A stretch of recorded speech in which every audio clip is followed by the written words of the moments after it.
already going back on their, decisions to not spend big in the transfer portal. It's Big Monday. Let's talk about it all.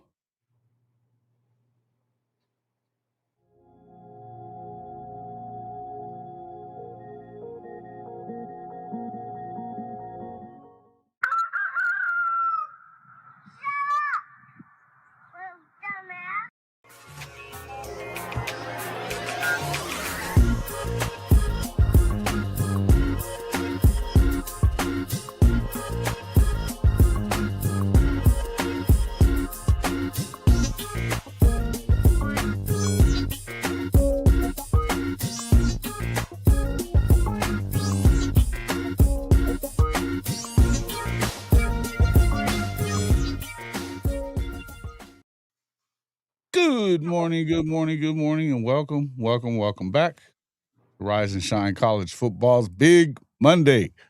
I'm your host, Jason Watkins, here with my co-host, Big Mike Boganowski.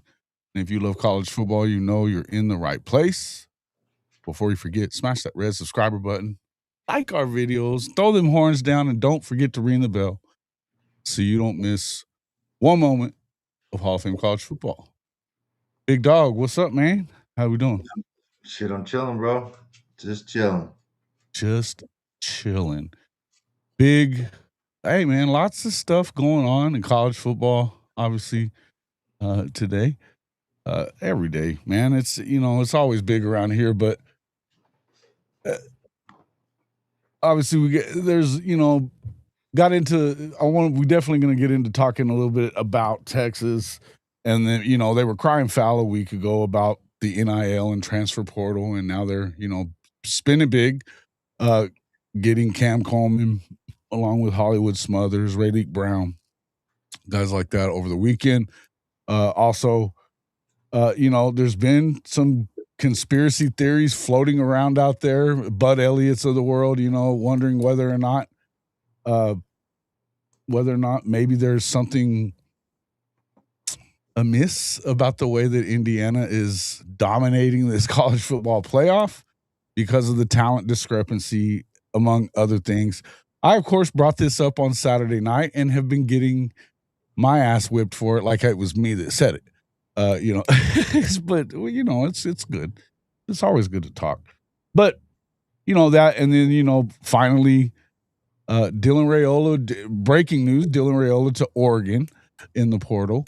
You also have the Elon quarterback headed to LSU. So Kiffin gets his trigger man, and hey, Marcus Freeman accused of beating up his son's wrestling coach over the weekend at an event, or the coach being a total dickweed a bit. It sounded like, so I don't know. What suits your fancy right now? What's of those things? What do you like? Well, I like the fact that people think Indiana's cheating. That's just hilarious to me. That is really funny. It is really funny. Yeah, they'd have to. It feels like it'd be one of those. You either got to be, have a time machine, or maybe, Mark Cuban, maybe they've figured out the AI machine to the point that they know what you're doing before you do. I don't know. Yeah, I don't know. It's crazy, dude. Like, you can't just be a really good football team and just make all the plays available to you, and a team turn the ball over multiple times and you capitalize on it. I mean, that just seems impossible. It's crazy to me. Right. No doubt. I mean, look, far be it from me to shy away from a controversy, man. I love the shit.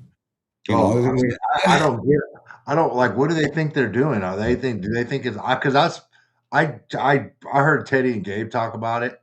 Yeah. I mean, do they like think they're like Bill Belichick, New England Patriots, like recording and knowing the plays, or like hack the headsets, or have got the playbook? Like, what is the theory? I don't think that there is a standard theory of what it is that they might be doing. I think that I think AI is one of the things that people have talked about a little bit, or that I don't know, but the reason behind it, I think, would be one of the main reasons behind it is the fact that in 26 years that they've been ranking players, you know, there's never been a team under 50%. And of course they haven't won anything yet. They still got to beat. They still got to beat Miami, but there's never been a team even below 50% or whatever that has 50% blue chip rating, you know, on the roster that's won a national championship. Indiana's at 8% blue chips, right? Yeah. I mean, it defies everything that they know, and especially, and of course, Bud Elliott is the creator of the blue chip ratio.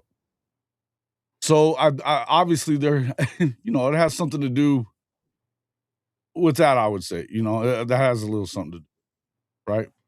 Yeah. Listen, man. Like it just goes to show you, like, and I really like it what Indiana's doing with a team of, listen, man, it just goes to show you at the end of the day, stars don't Mm, really mean shit, right? It's cool. It right. can get you paid, it can get you recruited and get all this attention, but at the end of the day, a team, a cohesive team with a bunch of dudes that are bought in, and I mean, shit, their quarterback's gonna be the number one pick. Like, let's not act like they don't have ballers, right?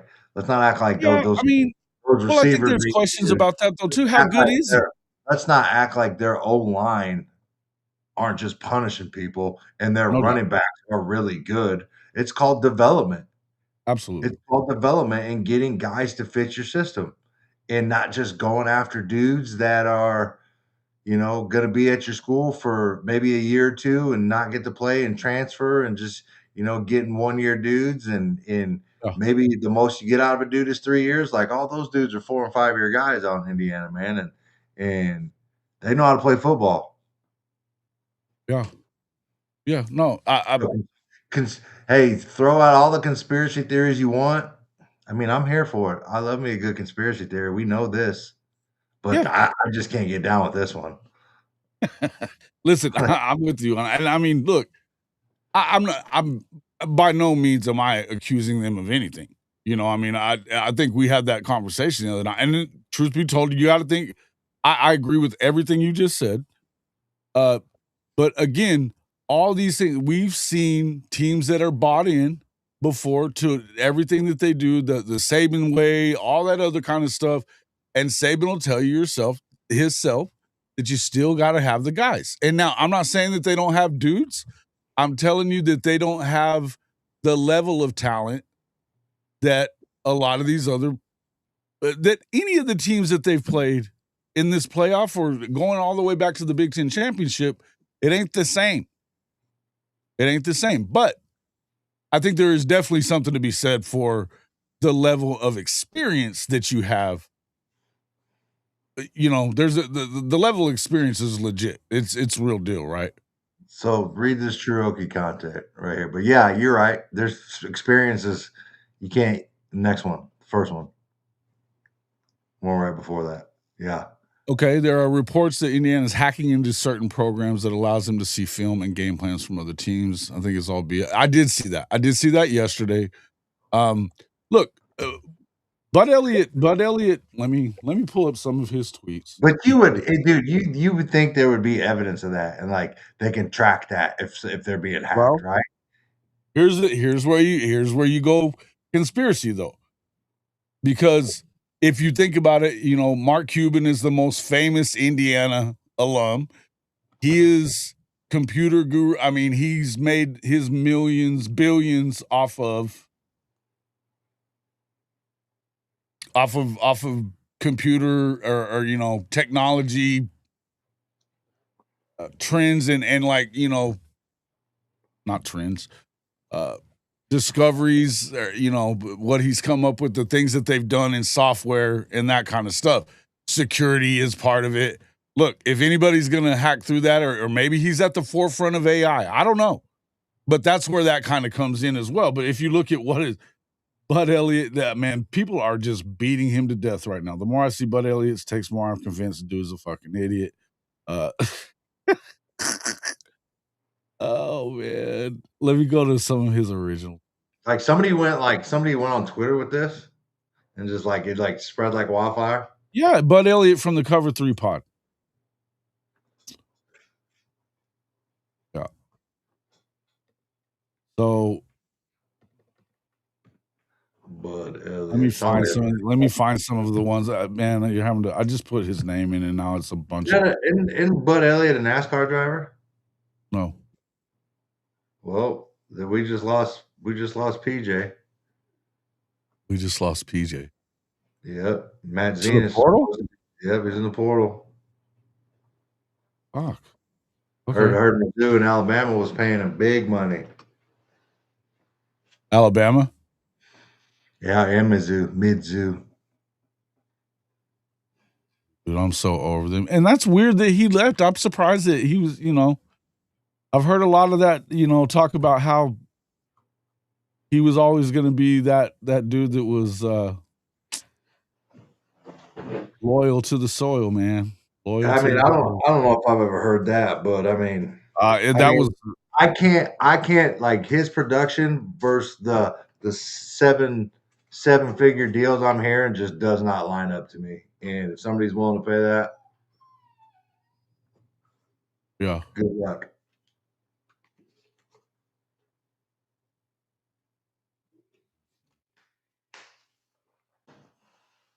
Rayola, Oregon.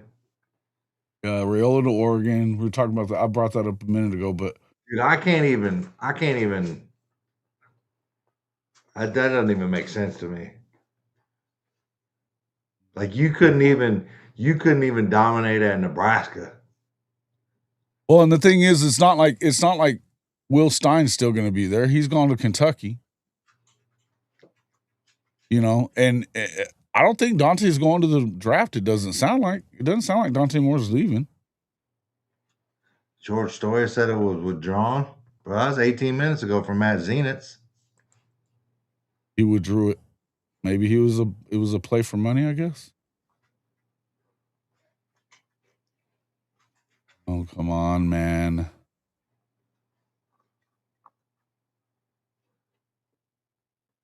So I was trying to get to some of those.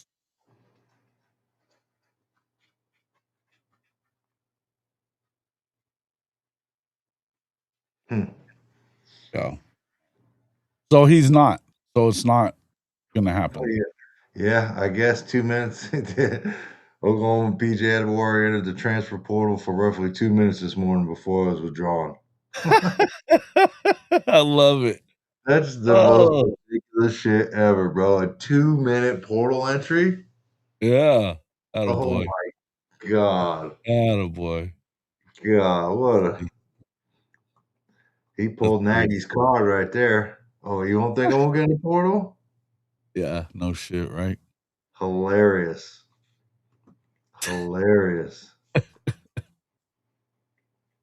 Peyton Joseph added to the Oklahoma list over the weekend. Another interior offensive lineman. I think a big need, right? Something that Oklahoma's going to have to. If you're wanting to run the ball and do some of the things that Oklahoma's hoping to do, you're definitely wanting that to happen. Obviously, looking at a lot of stuff here of all the whiny bitch Texas fans that are now saying, "Oh well, Cam Coleman's better than Parker Livingstone." Oh yeah, we know. I get it, but stop. It was clarified as Livingston, even though it's spelled Livingstone. Livingston, yes, Livingston. Okay, I got you. Yeah, I was calling him Livingstone too. Yeah. Okay, I'm not finding any of this stuff for whatever reason. I'm not good with Twitter and finding shit. Every time I want to find something. Indiana. Let's try one more. Bro, that's so crazy. Oh, it's definitely on here. Miguel Chavis probably, as soon as he heard he dropped in the portal, Miguel Chavis probably put him in a chokehold, sucked that joint in. Indiana has intercepted the ball on their first defensive series in 5 different games this season. Listen, Some accuse them of cheating. I believe they're just exceptionally well prepared. listen, that I don't know about the other 4, but when you stare down a dude on a quick out and that dude's playing like tight coverage right there, like that's you're asking for as a quarterback. And that dude was on him like fly on shit, and he stared him down. Yeah, no doubt. I like to No, think I the mean, average cornerback can do that. listen, I'm not I'm just saying that was one of the first things that I saw. Of Yeah. course, now this one's rich. For Pat Forty to say he's got to call him out. Did you hear that Indiana has cheated its way to the top? Prove it or stop the irresponsible conspiracy theories. Time to wrap those suspicious minds around the Hoosiers' legitimate dominance. That's fine coming from anybody but Pat Forty. This is a dude that has stirred up shit forever. And so, I mean, he shouldn't be, but it doesn't surprise me. I have no idea. Alex Dono says, I have no idea if Indiana's actually cheating, but Miami might want to find out. Find an off the grid place to practice like Area 51 and do not upload anything into the cloud. Lock it down like it's 83. Seems more, but I mean, Barstool SEC seems more like the perfect storm, right coach, right group of guys who can execute at the highest level possible. Yeah, listen, and I think I said it the other day. If you give these guys a gift, they're going to bludgeon you to death over it. With it. Hand them a gift. They will beat you to death with it. Plain and simple. They're definitely very well coached. They run the football insanely well. I mean, I love the way, shit, man. Their efficiency, the way that they do things, they're efficient, man.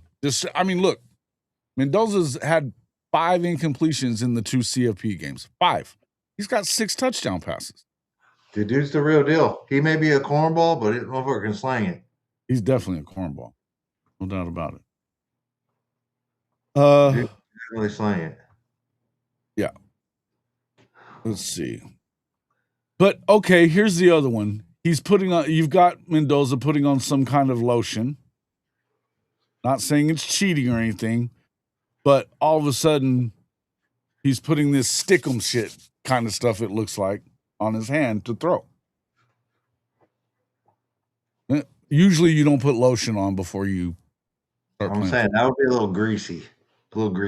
Yeah, so it's definitely something else. The lotion. What kind? Jergens? Cherry vanilla?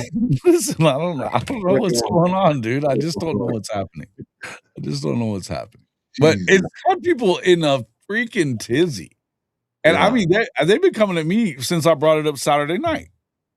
I was half thinking that you were going to come at me this morning about it. And I wasn't really. I've never. I just heard about it. Like, I was kind of listening to the Oklahoma breakdown, and I heard it a little bit last night. That did not come up on my timeline at all. Hoosier Day says Indiana definitely knew Oregon was going to punt before they blocked it. If that doesn't prove hacking, I don't know what does. Well played. Listen, and again, I want to say for the record, nobody here is accusing Indiana of cheating. We got too long between games, man, and it got brought up, and it's definitely. Hey, Twitter has a mind of its own for sure.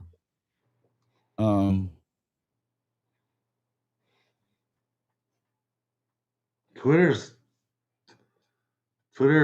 is a great place. It's a wild place. It is. I don't know about great. But if you can't, if you're touchy feely and you can't handle trolls, don't do it, bro. Get out of there. Oh yeah, you got to stay away from it. Alabama's. Somebody's saying that Alabama is one of the ones. No, they're not. Yeah, they're what, trying to get a PJ? No. Doing the most accusing. Bud Elliott went to Florida State. So before we go crazy here. Yeah. I'm still not really finding where Bud said that, and he kind of went, and I saw it over the weekend where he was saying more than once, and he was kind of backing it up and talking about different stuff. And I mean, look, in the end, I think it boils down to, and if you got to think of this, is that Bud Elliott is the one that created the blue chip ratio. He's the one that brought it up, and he's kept that that stuff together. As far as like, this is the way, he keeps track of it and all that kind of stuff, and releases it every year. And it kind of blows his blue chip ratio out of the water. They're 8% blue chippers. End of story. I mean, Mendoza was like a 2-star for the most of his recruiting time. So that's just where, in the end, that's where it's coming from, right? That's where it's coming from. So, is what it is. But okay, I just believe Indiana's a team of destiny. Okay. I mean, Dude, very safe to say. I told you guys after they beat Ohio State that they are the best team in the country. And I was unaware. They've definitely been the best team in the country. Yeah, I was unaware of it. I just never watched them. I haven't watched them. I watched them a few times this year. I mean, the question for me was always the teams that they were playing against. Like, how good are they? Yeah. I don't know how good these guys are. I didn't think Oregon was quite as good as, look, because they're not playing, but the Big Ten scheduling it's your own fault for that, because that's been shitty. But there's no denying that what they've done since they got, they beat Oregon now for a second time. They beat Ohio State in the conference championship game, the defending national champions. That in and of itself isn't the biggest deal in the world, but because Ohio State loses games from year to year, but when you get to the playoff and you just boat race Alabama the way that they did, then you turn it around and boat race Oregon again and really beat the shit out of them this time. And this is a team that had, made Texas Tech look like what we kind of said that we expected, or I know for sure I haven't believed in Tech. They made them look silly the week before. It wasn't close from the get-go. They tied the game, and you still didn't feel like they had a fucking chance. Complete domination, bro. Well, it's tough, Yep. Complete. Yeah. College football going to start checking QBs for the foreign substances, huh? Getting their MOB. That would be hilarious. It would be fun. That'd be funny. What's up, Satterfield, True Okie, TP? Let's see. Oh, here we go. I'm not sure what you would consider rigged, but the real part is facing a 5X champion in 40 years versus a basketball school who is historically known head coach, named Bobby Knight. Okay. And Black Raider Steel, what's up, man? Good to see you. Mars Jams. Keaton Galactidon. Good to see you, bro. Sweetness. Crucifix Autumn. Hoosier Dave. Okie. Sooner in Texas. Whitehead. Kobe. What else we got? Dwayne Johns. Brandon Snake, my guy, Jay Fez, David Moyer, Crucifix, Autumn. I didn't miss anybody, did I? Whitehead, did I say you already? Welcome into the show, everybody. Glad to see everybody in here. Welcome in, you Indiana fans. Take it easy on me. I'm not really hating on your team. We think that you're probably I think you're going to beat the shit out of them. And I think of all teams that I think that if you're going to find styles make fights, Bo.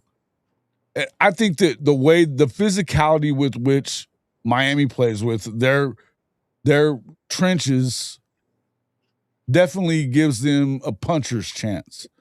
The problem is that they're not, you don't look at Miami and think, they've got a lot of discipline.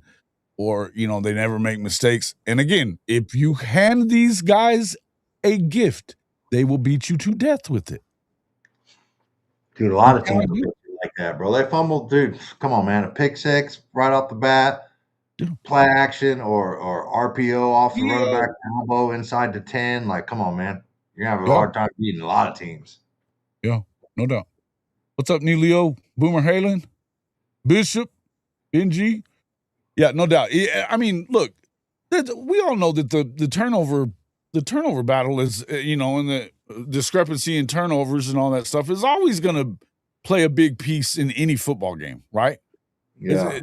And especially championship level football, you can't afford to make mistakes. But I'm just saying, I think that you got a puncher's chance if you're Miami. Brinsky Sharp's been telling me he thinks Miami's going to win. There's some people that do.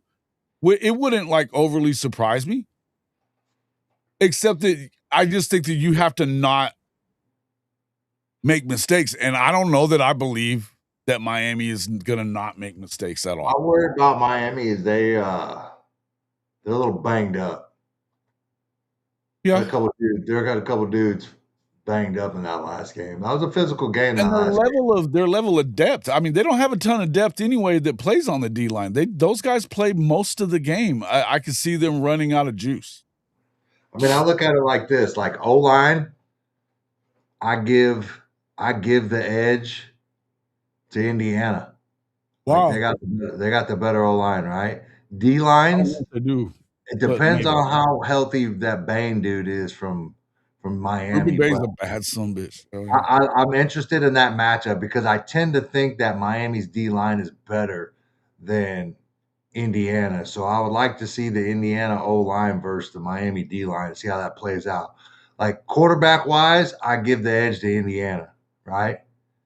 Receivers, I think you could probably maybe a slight edge to Indiana. Slight edge to Miami. Maybe you could call it a wash. But I think those two main receivers. Tony's a bad dude, bro. Tony is a bad dude from Indiana. Dude from Indiana is the real deal too. And Becker. I think outside of Malachi Tony, it definitely has a precipitous drop off in Miami. Yeah, but like I'm saying with Indiana, that what's that dude? I think it's number 8 for Indiana. Yeah, and then the white guy, the tall white guy. If you hadn't just asked me, I'd be able to tell you who it is. But let me pull up both rosters. I can't remember who that dude, but yeah, I think I might tend to give a slight edge to Indiana. Running back wise, dude, those Indiana running backs are not very big, but man, those are the dudes. I'm telling you, those short, thick dudes that play running back are the worst. Are the worst, bro. They're so hard to tackle. They got a low base. They're really strong. It's like you got no surface area to hit. You know what I mean? Black being one of those guys you're talking about. That dude's a stud. Yeah. You're talking about but he's number 8 on offense. So what's the receiver? Let me see. Damn it. Why am I forgetting his name? Because it's as soon as I see him, I'm gonna know who you're talking about. Hey, fucking Benji, the fucking tall white guy that makes plays for Indiana. How about that? Does that narrow it down? It catches damn near everything. Makes plays. that guy. Cade Kaiser. Cade Kaiser. Who? 6'5", freshman. No, that ain't Decker. It's Decker. Decker, yeah, Decker. Yeah. Get him, Cherokee. Yeah. Becker. Becker is correct. Thank you, Hoosier Dave. Becker. Yeah, he's good. But yeah, I think when you're kind of looking at it like that, I would tend to lean offensively. I would tend to lean Indiana, right? Defensively, I think and you know the worst part about it, dude, is that kid. So the kid that we always talk about portal wise, the dude that just left Wisconsin was like, yeah, I'm unenrolling and going to Miami. Yeah. That dude got screwed, bro. That wasn't dude, if that dude is out for the first half of the national championship game because we have turned football into a joke. Like, if that's a targeting, Oh, that was bullshit. Yeah, that was dude, it's stupid. so bad. It's so bad. It's Like, terrible. that dude is missing the first half of the national championship game because we got a bunch of slaps that are in charge of rules in trying to make the game Well, safer. I mean, That even was the the the purpose. guy that on the guy on the broadcast is saying yes to one, and then Dude, I and then cannot it's no, dude, and he's why like, "Well, but you didn't listen, have that other piece or whatever to let it." me tell you It's something, like dude. they're just My making the shit biggest up as pet they go peeve along.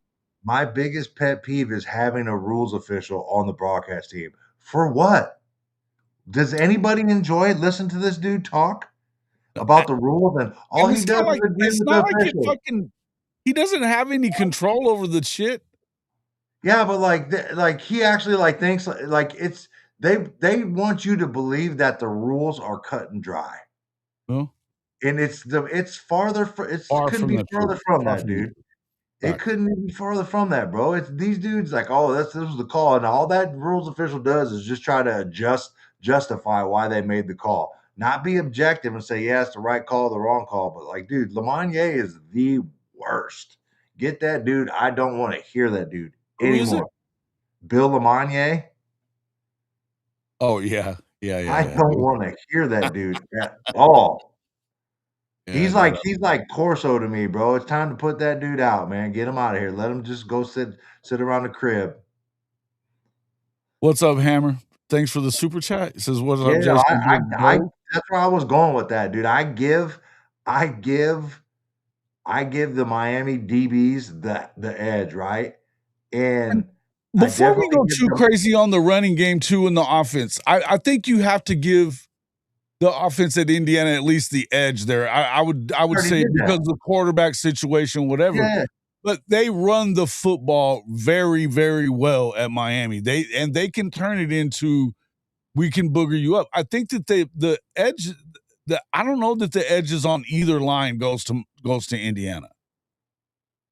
I I really tend don't. to give well, I tend to lean it depends, bro. Like that's what I was saying. Miami is a little banged up in what you know, Bane, how healthy he is. Like if he's banged up, I gotta give it to Indiana, offensive line wise, against their D line.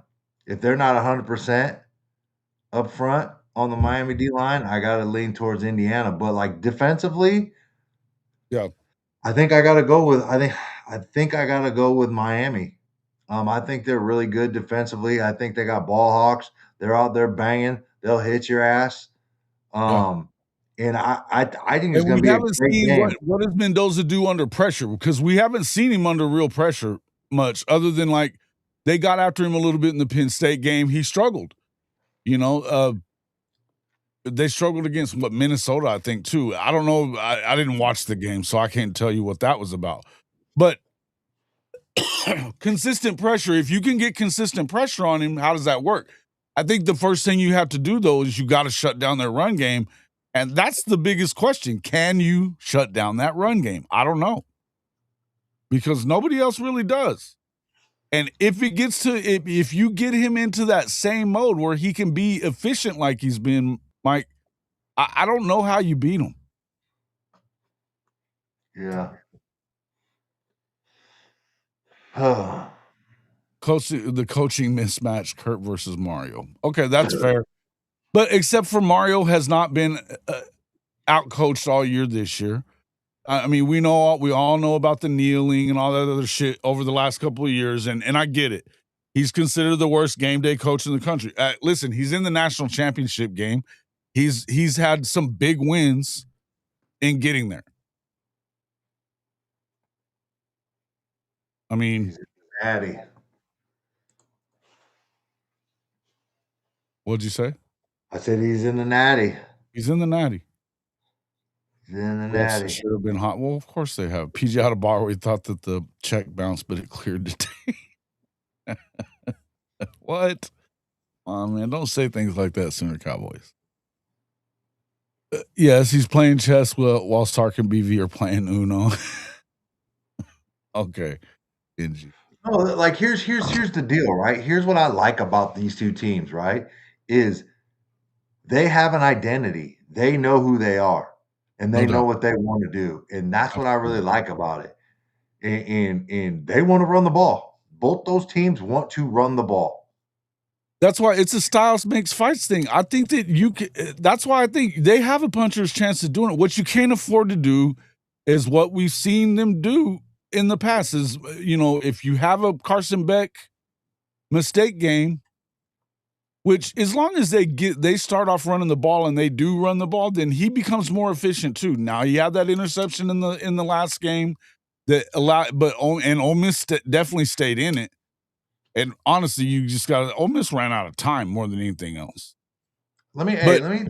but Chambliss was unbelievable too. Go ahead. You talk about Beck, bro. Here's another thing that was getting on my nerves on that game.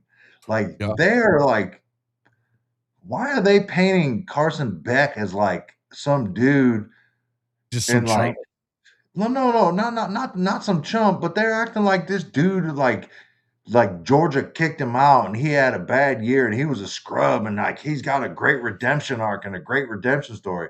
What the like what?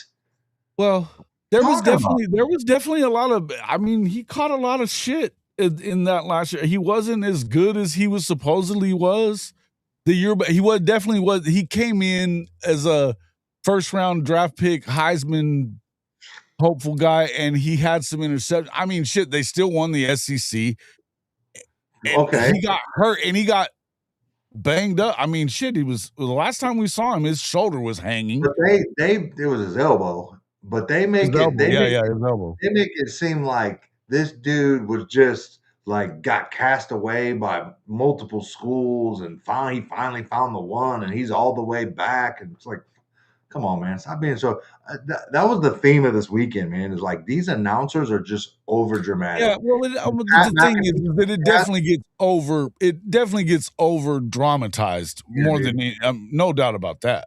Yeah, unbelievable. But yeah, I'm all on Sensationalized. the Pat Yeah. McAfee broadcast, bro. I got to tune these dudes out, bro. They're driving me absolutely nuts. Who, Like Colin McAfee Brooks is it? last night. That's why I had to turn them off. I turned them off and started listening to the Oklahoma breakdown while the game was going. Yeah. Turn that Those that dude. got pressured a ton in the Penn State, Michigan State games on the road and had to make spectacular catches by their wide receivers late to pull those games out.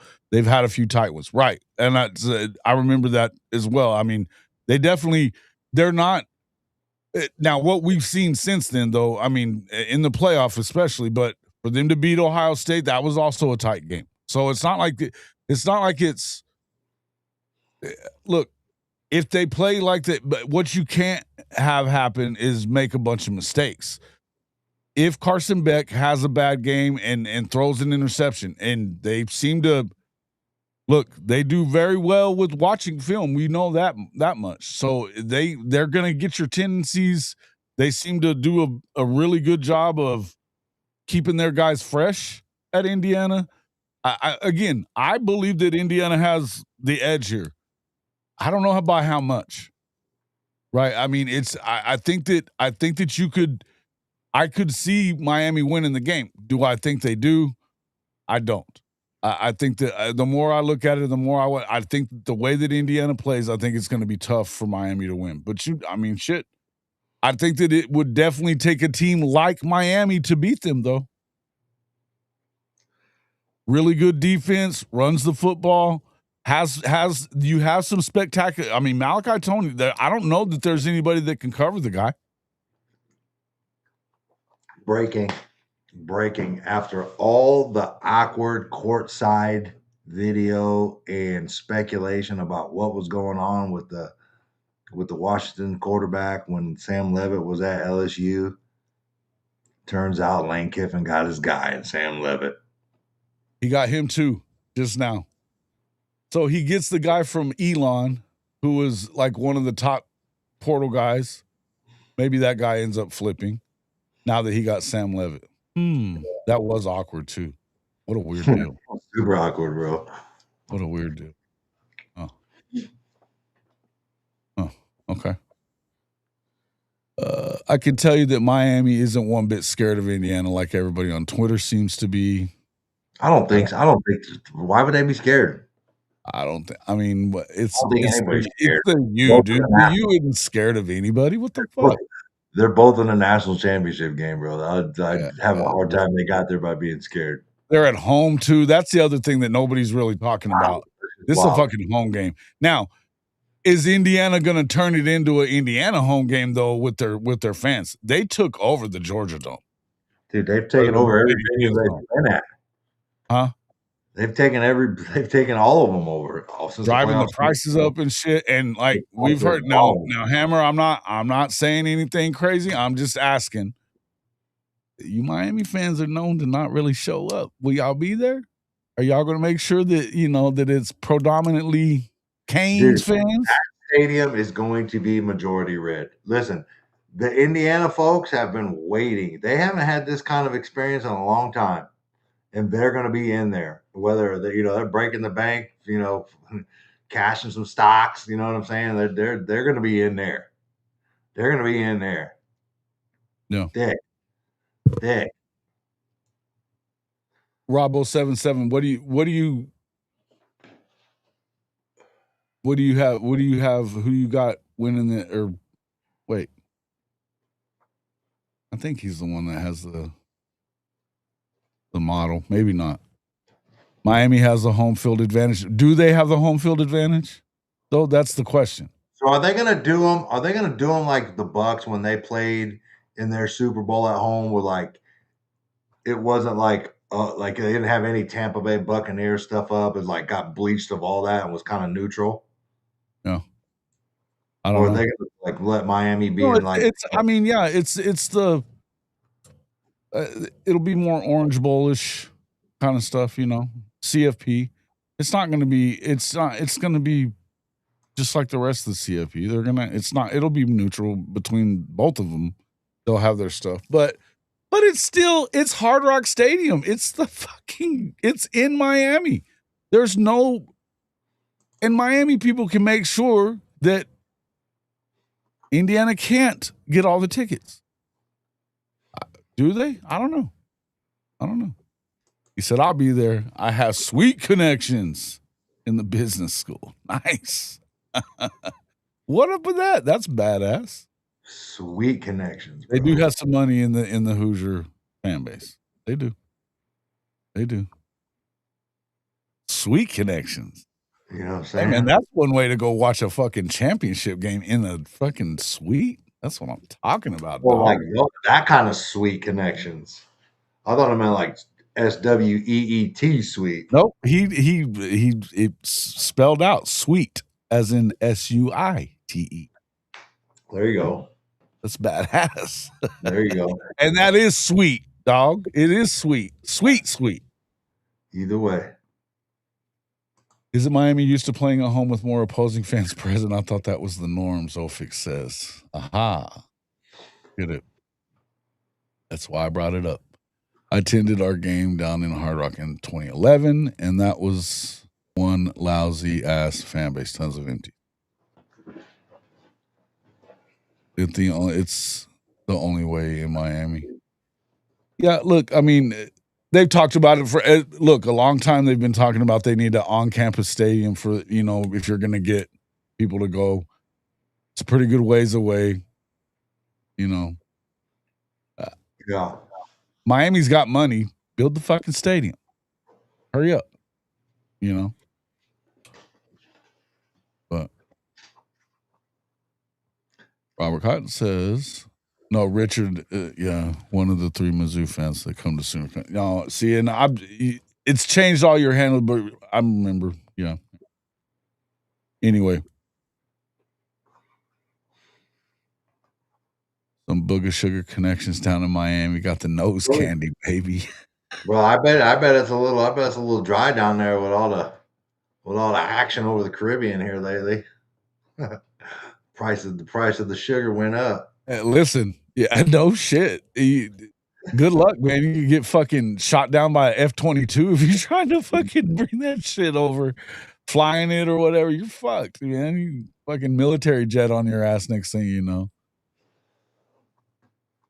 Oh, here we go. Roger R. Sig has to be cheating. There's no other way to explain this run. There's other ways to explain this run there, buddy. Other ways to explain it. But see first 10 minutes of the show. Yeah. Listen, I would tell you that there's definitely it's the damnedest thing. Here's where I would go with it on that. And as we talk about that, look, I understand the questions. I do, because of the fact that, but though they're so far away from their recruiting rankings. We're talking about a bunch of dudes that are in year 5 and 6 and shit like that. Redshirt junior, redshirt junior, redshirt senior, redshirt junior, redshirt freshman, right tackle. But then it's redshirt senior, tight end.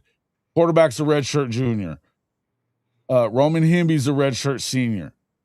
I mean, out of their starters, there's one guy that isn't at least a redshirt junior out of their starters on offense. On defense, you've got 3 sophomores, but you've got 1, 2, 3. I mean, shit. Redshirt senior, junior transfer, junior, redshirt senior at safety, redshirt junior at cornerback, middle linebacker, senior transfer. Defensive end, redshirt senior, nose tackle, redshirt junior. I mean, they got a bunch, and in the 2 deep on the defensive side too. You know, we'll say Hosea Wheeler, redshirt senior. Dominic Radcliffe, redshirt senior. You know, I mean, these dudes are. It's an old football team. We talked about it before. Somebody said it the other day.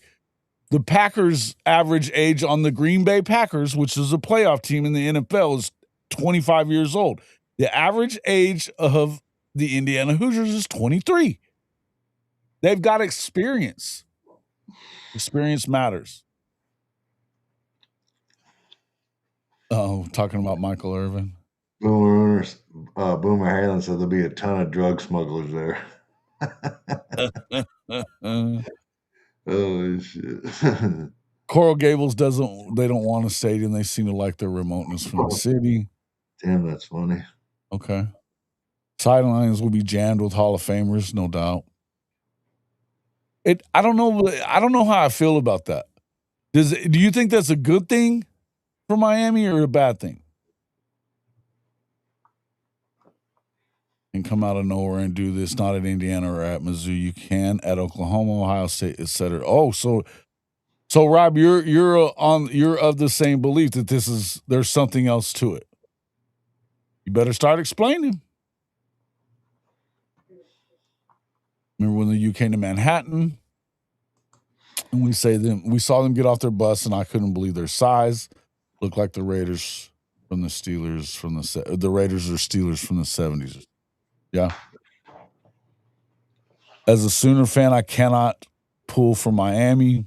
I'm pulling for Miami because fuck the Big Ten. But and I'm not an SEC guy, but I'm sick of all this bullshit talk about bowl games and shit like that don't matter. I just don't. Stop telling me that bowl games mean anything outside of the CFP because we all know they don't. And in the regular season, the SEC was 13-3 against the Power 4. When it mattered, 13-3. Stop it. Stop it. Let me ask you this.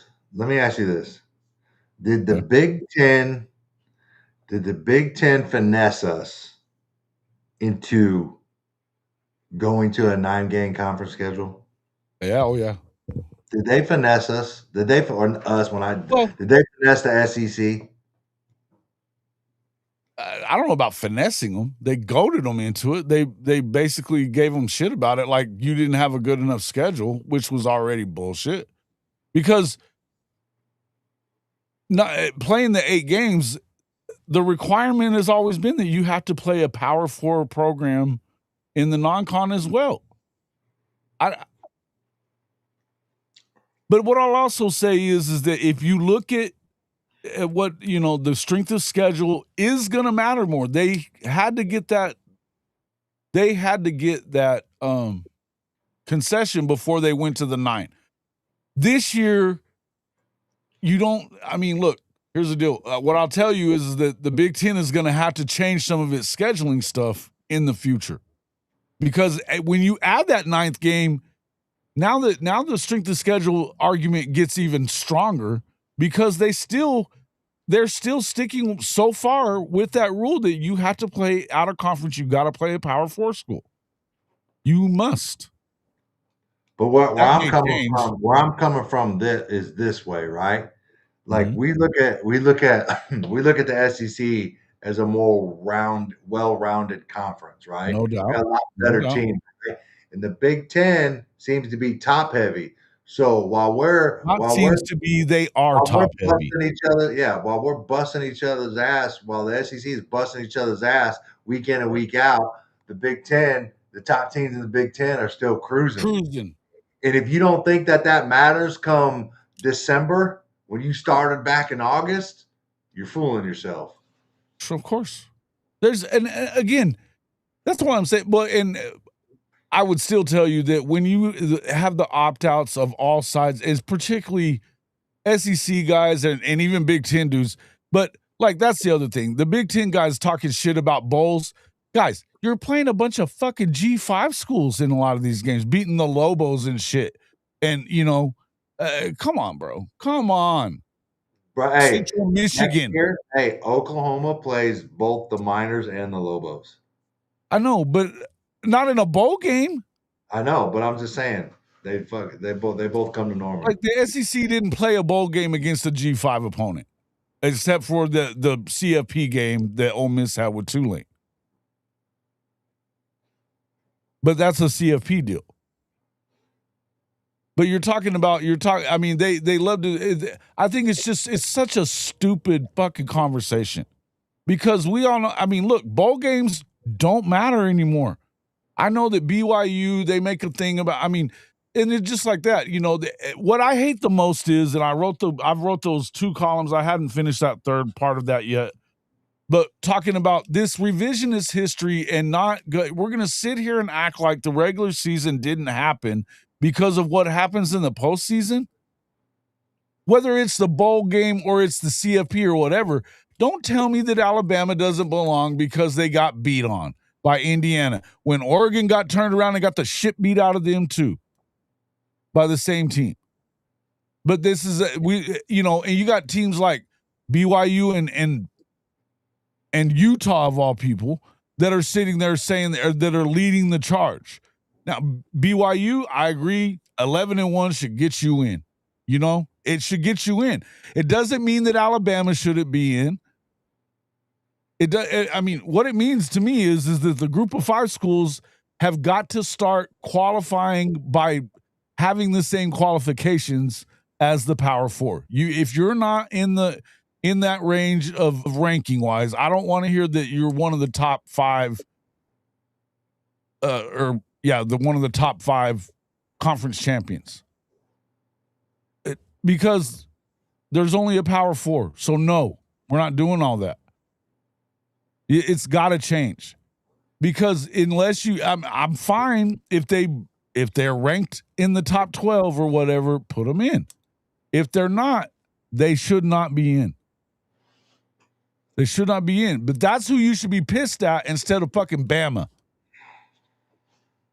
Or instead of Notre Dame, being pissed off. They're even doing the same shit.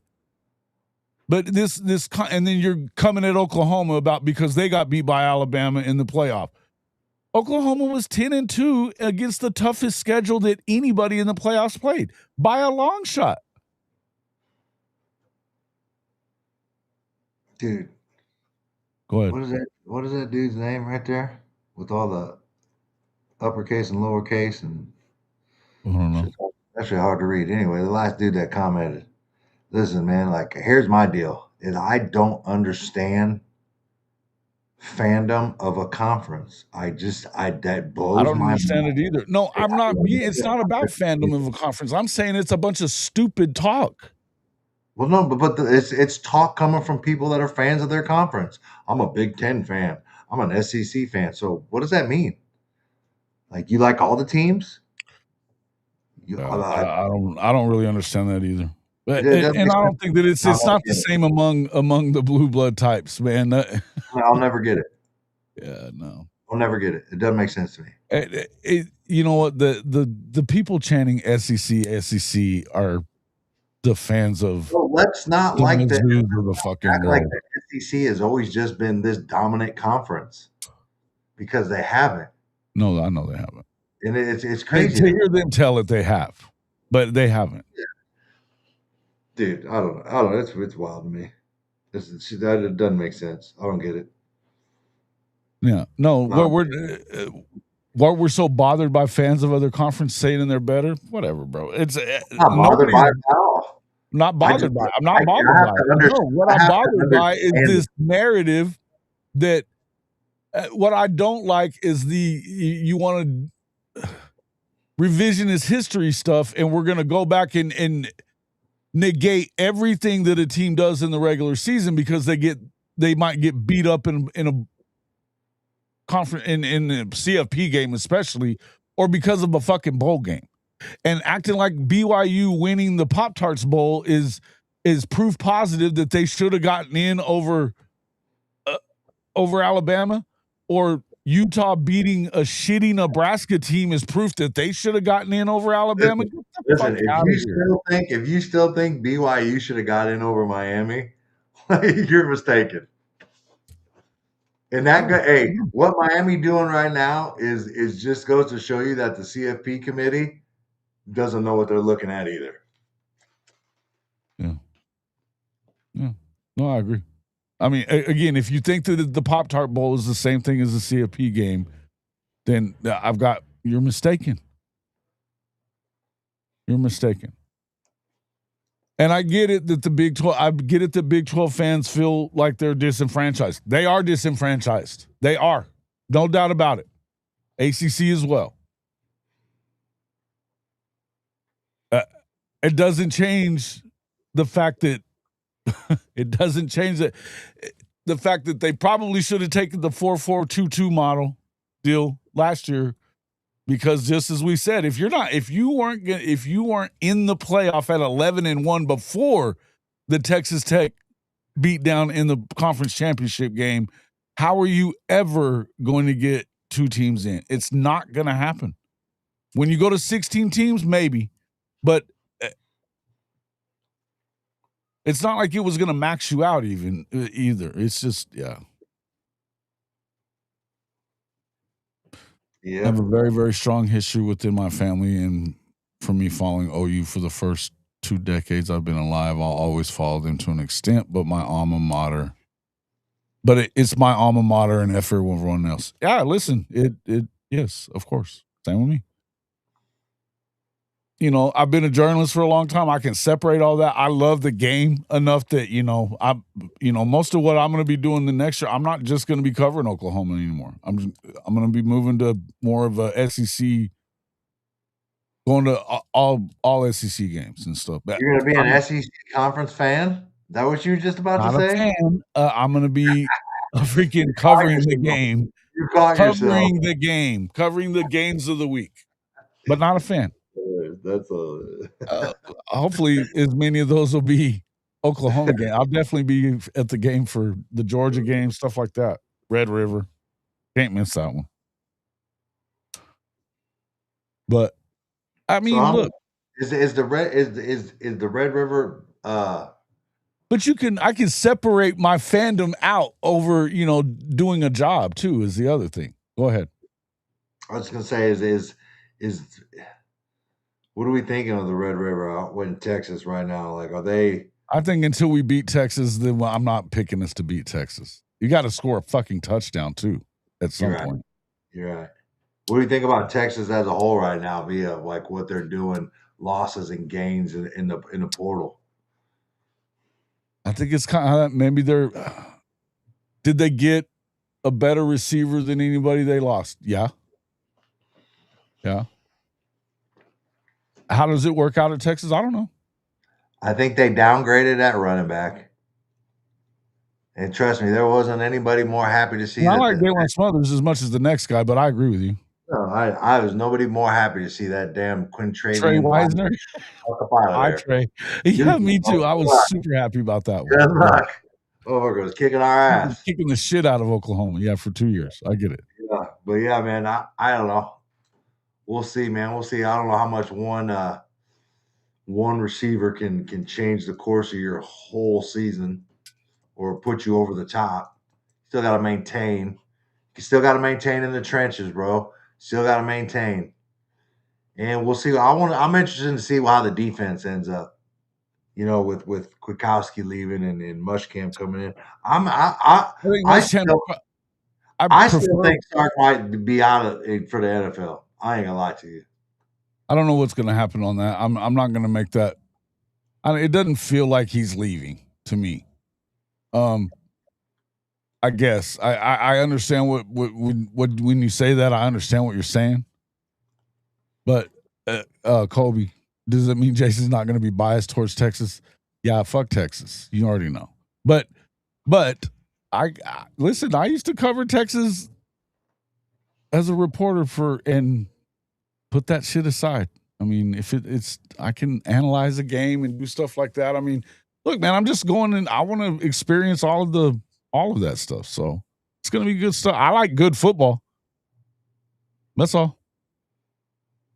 I can tell you, I've never been to a Lone Star. I've never been to a Lone Star showdown, the A&M Texas game. I don't know why I didn't make it to one at any point whenever I was covering the Big 12, but I didn't.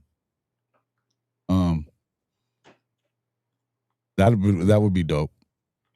I love rivalry games. Rivalry games are the shit. But yeah. Anyway, in the end, yeah, it's just all the shit that gets talked about, this conference stuff and this revision. That's what bugs me the most is that, man, let's be real about what we're talking about here. Look, I think that there's at times you could have a Big 12 team that's really, really good. Texas Tech kind of showed us that, because it could have been worse than 23-0 too. I mean, Oregon kind of, they squandered some opportunities, to say the least. They still dominated the football game. And do I think that means Tech's going to give up on it? I do not. They have money, and the billionaire, he's going to spend cash on that shit, and that's what he wants to do. But we're talking about Texas just now. I think that there's more to the conversation of what we're saying about this. The portal stuff is that how much of it is the fact that Texas Tech is putting pressure on not just them but A&M as well with the amount of money that they're spending. They're coming directly at you, Texas. How much of that had to do with what we saw this weekend?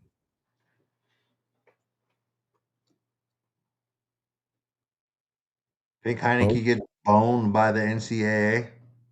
Does he? He's going to take it to. I think he's. I had to do some research, bro, because I just heard a lot of people talking about it, and nobody could satisfactorily describe the problem with freaking NCAA lacrosse and the rules and how it transfers over in NCAA overall guidelines and ability. You know what I mean? I would totally do this. If you played lacrosse in 20 to 21, that year doesn't count, right? For COVID. And if you play one piece of a game, like if you come in, I don't know if they do line change. I imagine it's kind of like hockey, maybe. I don't know. Dude, I'm not a lacrosse guy.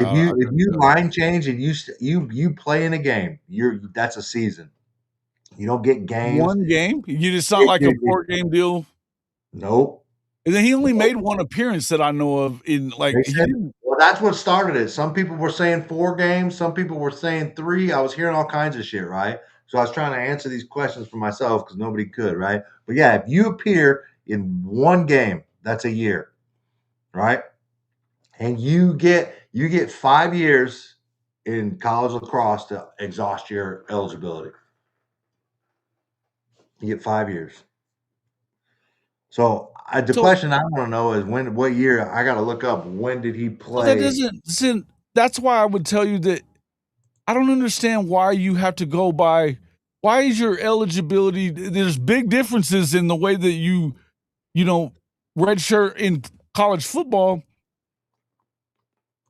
So why, if you're now a college football player, why are you still going by the redshirt rules of a lacrosse player as far as your eligibility is concerned? That's stupid shit. It's overall college, right? It doesn't matter though.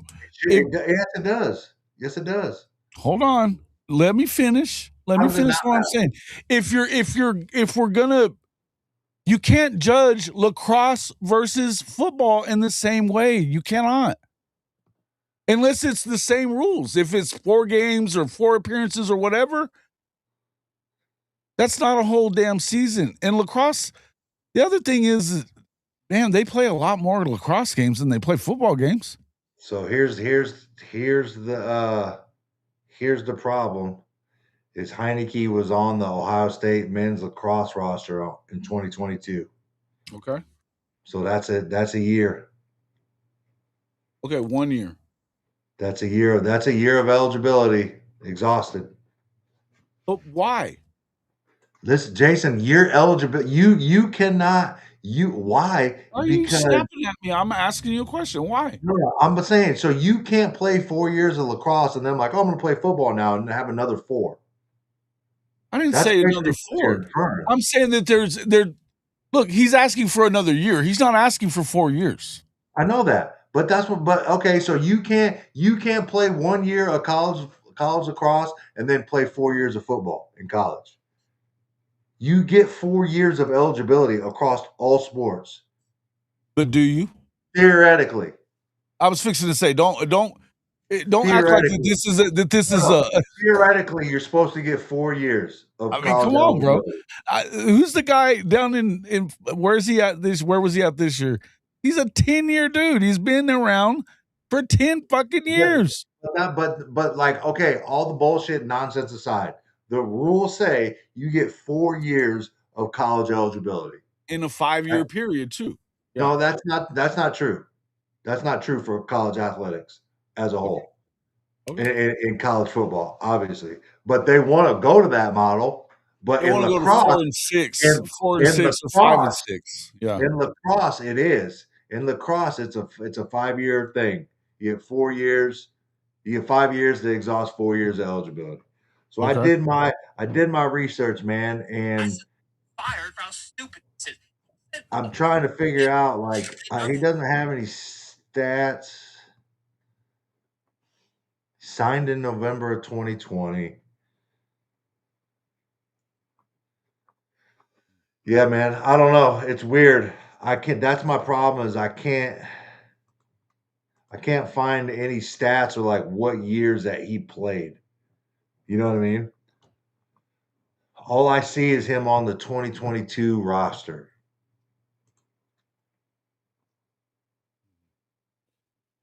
Well, that's why I'm saying to me, if you're in one appearance, man, I just doesn't. He at least should have a red shirt year. They should be able to give him that. Well, they should, and they probably shouldn't have just played him a little bit that first year at Oklahoma on special teams or whatever and burned a year. No doubt. Listen, and I will say that part. The biggest, I mean, look, you burned X-Rob's red shirt for no fucking reason last year over 2 plays at the end. I think he played a total of 4 plays in 2 games. Didn't get a touch in games that were out of reach. The one that irked me was the Ole Miss game. where he came in and played 2 plays. Missouri was the same. It was exactly the same. A lot at Missouri. He played a lot at Missouri.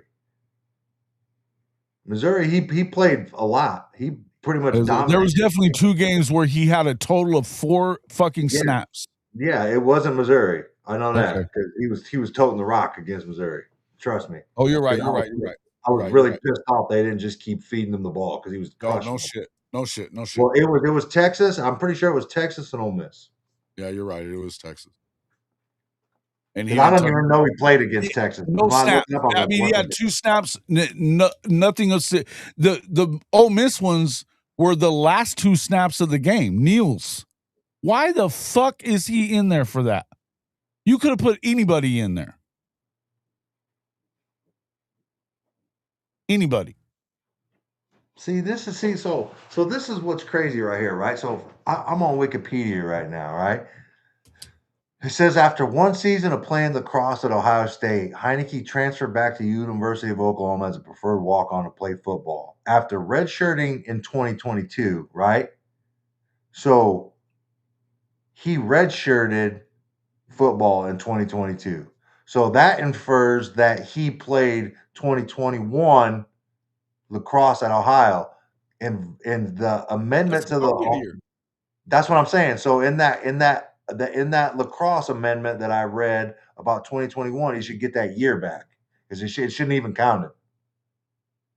So that's why I'm trying to figure out what the hell's going on, because everything that I've gathered and researched, and I'm not saying it's law or but it's from like real shit, but I don't know the ins and outs, and I don't understand why he wouldn't have a year if he redshirted. So based on this, 2021 lacrosse doesn't count, right? Because of the COVID, right? Redshirted 2022, played sparingly in 23 and 24, and had a great year in 2025. Should be a year. There should be a year there. Yes, 4 plays in 2 games, no carries. I'm doing the real legwork right here, right? I'm giving you guys real answers. My man. And I can't get that anywhere else. Everybody's just like, I don't know. Is he going to get a year? I don't know. Nobody wants to I don't know if he's going to get it. I think that I've been saying this a lot. I knew a lot of this stuff that he hadn't really done anything. No play. Now, the COVID stuff, I wasn't aware of that. And they're giving him a red shirt from 2022. But I still, the years don't add up to me. I don't understand where their math ain't mathing. I just did it. Okay, ready? Look, 2021 lacrosse at Ohio State should get that year shouldn't have counted because of COVID. Right. Transferred, redshirted in 2022. Right? Redshirted in 2022. He still hasn't. He's still got 4 years according to what I've researched. Right? Okay. 2023 he played sparingly. 2024 he played sparingly. Breakout year in 25. So you should have another year. You should have one more. That's all he's asking for. 1 more year. Yeah. But no, he shouldn't even. My point is he shouldn't even have to ask for it. He shouldn't have to ask for it. That's my point. Because we just did it. He shouldn't even have to ask for one. Why does he have to ask for one? Because their math ain't mathing. NCAA, they're full of shit. I mean, again, they don't like people are saying because of Chambliss that they don't think that they think he's gonna get boned because they boned Chambliss on it. Yeah. I don't think I would tell you that Chambliss's the decision on Chambliss may have nothing there, and there could be all the similarities in the world, and it won't matter. It won't matter.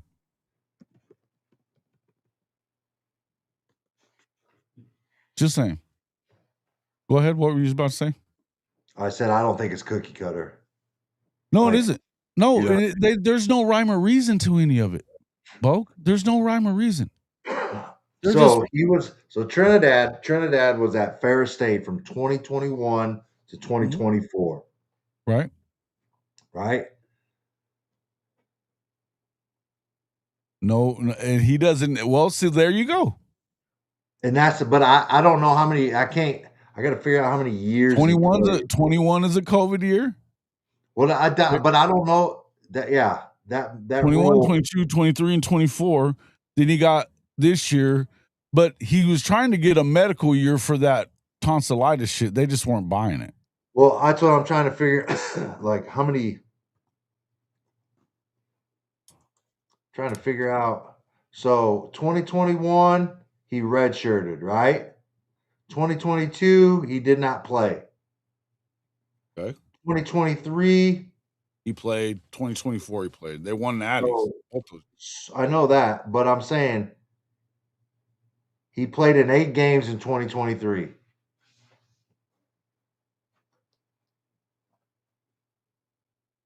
So really, he shouldn't need that. The math doesn't make sense there either. Then Yeah, it's not. he So should need at least one more year. He played 2 games in 2022. Well, never mind. Hold on. Why does that say 2 games played and then it says does not play?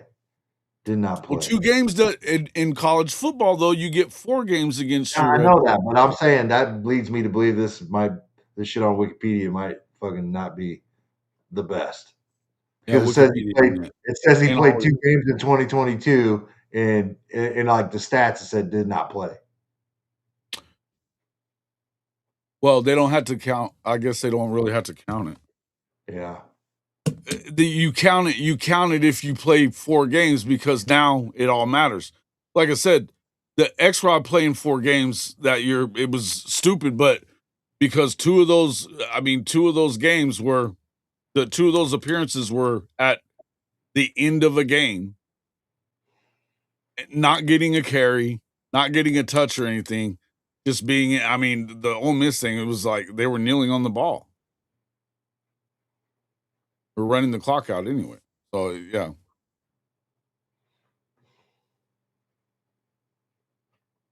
I don't know, man.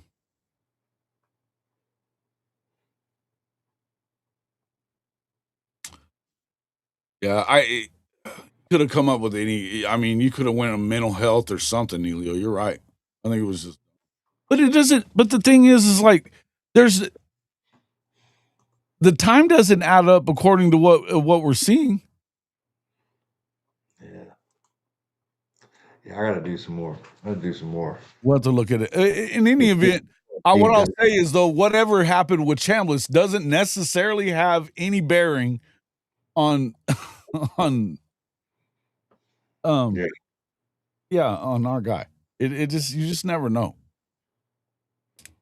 But do you expect the NCAA to get it right? Of course not. They fucking never do. Like never.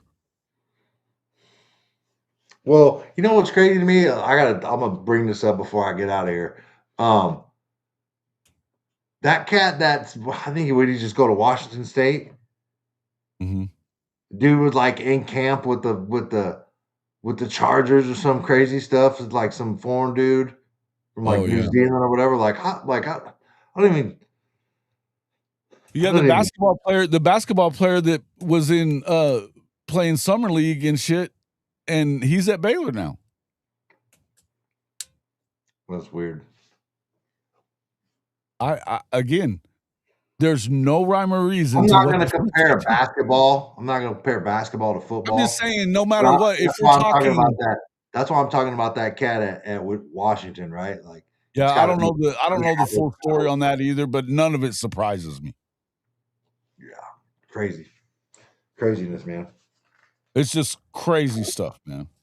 Yeah. Keaton Jones, how about that cat? Yeah, he never played a game. Let's see. Who are you guys talking about? If Cam McCormick can play 9 years in college, Owens and Chambliss can get 1 more year. Again, yes, 9 years in college. Bro, look at my guy Beck though. Like, did you see like that? Did you see like the Carson Beck like rankings? Like when like the dudes that came out of high school that were in his class, like they've been in the league for years. Oh, and what's the if you're a grad transfer, you get 2 years, don't you? No. Automatically. No. No? You get 1 year. You can transfer at any time in a grad transfer. You know what I mean? It doesn't But I add. You thought don't. You I thought gain it a was a year. 2-year deal if you were a grad transfer. No, you don't. You don't gain a year. You just get it. You just get a transfer whenever you want. Okay. Keon Keeley committed to Notre Dame. Yeah, that was big. People were talking about Notre Dame and why they hadn't been very busy in the portal. It's because you can't. It's tough it's almost impossible to transfer to Notre Dame unless you're a grad. It's very hard to do. Very hard to do.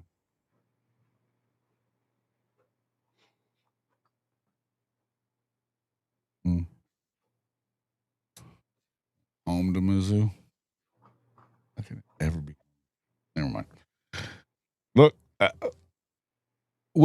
how do you feel about before you leave? What do you think about? You asked me the question. Texas, why are they a wash? Where do you think they're at? Did it help them? I can't say. I can't say that they got better Okay. overall. Yeah, they got a big splash. I don't think they got I think better at Cam running Coleman back. is the best receiver in the country, but besides maybe Smith, obviously. Yeah, yeah, Malachi Tony is pretty badass too, but yeah, again, I don't know. The thing is that as much as shit, receivers are kind of a dime a dozen, though. I mean, not to shit on receivers, but there's a lot of good ones. Like, how much better does he make you? You know, yeah. and I'm in agreement with you that the running back room is. I don't know that it's better. Maybe it is. Hollywood did that in the ACC, and not necessarily. And they kind of did the same thing as the Big Ten. You didn't play everybody, so we don't really know. I know that the 2 games that he played against the best teams, he didn't really have great games. And I'm not shitting on Hollywood anyway. I'm not doing it. I mean, he was a Sooner. He's, it is what it is. But it doesn't necessarily mean, we just saw John Mateer coming from Mountain West play in the Pack or whatever you want to, but it didn't really equate to the SEC. Yeah. Maybe Hollywood is going to be better, and running backs could be a different story. I don't know, but it's no guarantee. And as far as isn't the guy that came from Arizona State the Brown kid? Wasn't he the kid that was at Army the year before that? I don't know. I have no idea. Never heard of that dude before he got in the transfer portal. Biles, you got that linebacker in Biles. Okay, cool.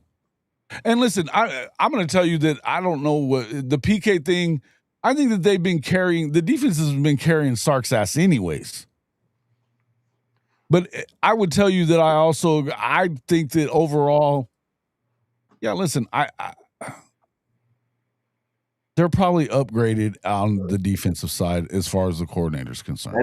This dude said they changed the grad transfer rules. Now they are required to move during the transfer portal. I think that's right. I think I do remember hearing that.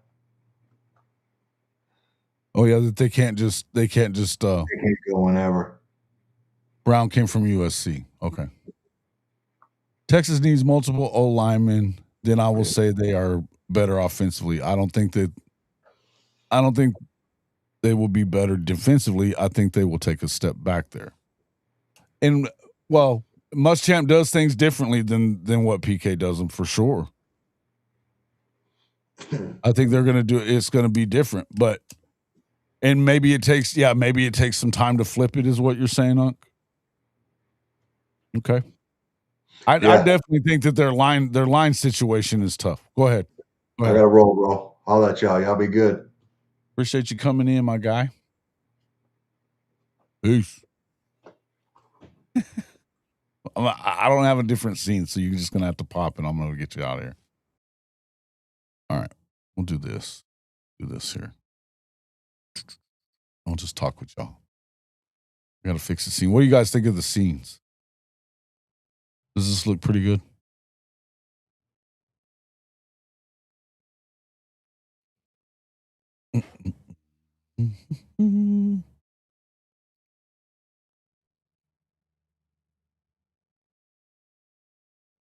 Just a personal standpoint on D. Personnel standpoint. Like, in the way that they do things. Though I don't think that they're better on defense, for certain. I think that I agree that I think that Will is a better coach, though, than I think PK is. But I don't think that that was the problem at Texas anyway. The problem has been, the defense has been carrying their ass. Thank you, Stevie G. Appreciate that. Thank you, guys. Thank you. Appreciate it. Wish Manning's mom wouldn't have gotten in the way of his initial recruitment. Kid was ready to be a cat. Mom said, no, I like him for sure. We'll see. What?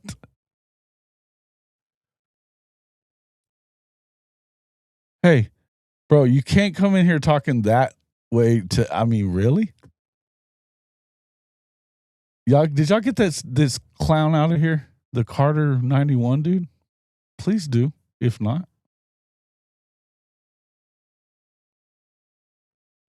Larger camera section, wider yeah, I made it for the two people like that, and I hadn't made another one, so I just did it this morning. So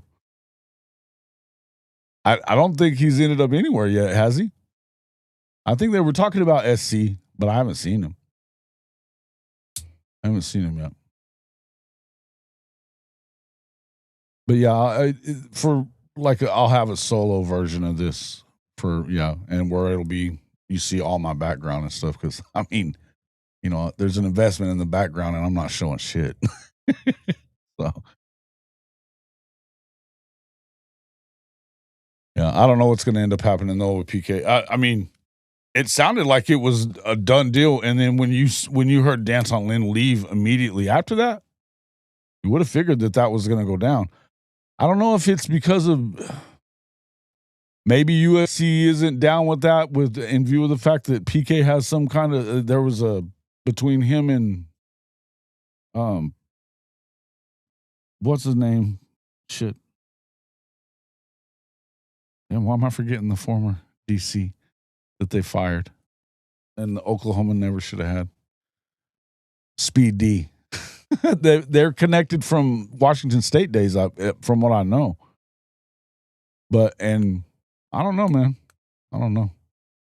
Did you guys see that the yoga instructor got the job at, I believe, Houston? Was it Houston? I think it is Houston. That was crazy. I think Texas is better constructed now than it was a year. It lost a lot of unproven depth, though.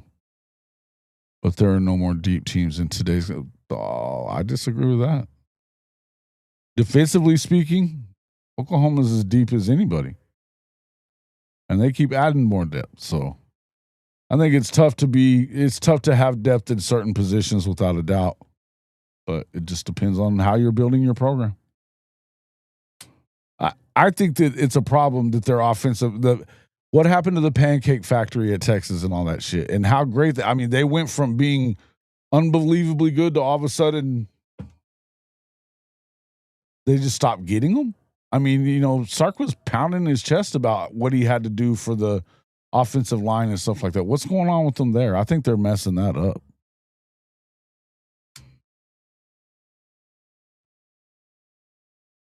But you guys just need to move on from Flood. Kyle Flood, I've been hearing that's a possibility, right?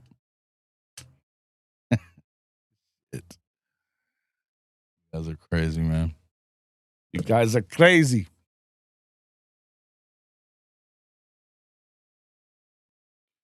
Let's see, we've been going for about an hour and a half. Let's see. Surprised to see Damon Wilson still in the portal. The lawsuit with Georgia and him ghosting the Mizzou coaching stuff. I guess I shouldn't be surprised.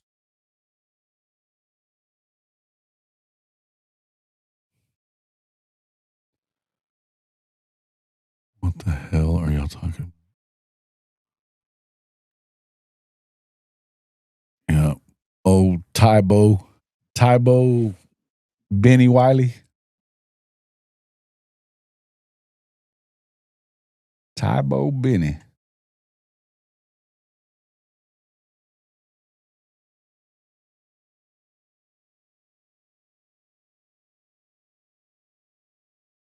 I'm not sure that I'm familiar with it either. That's why I was just trying to see what.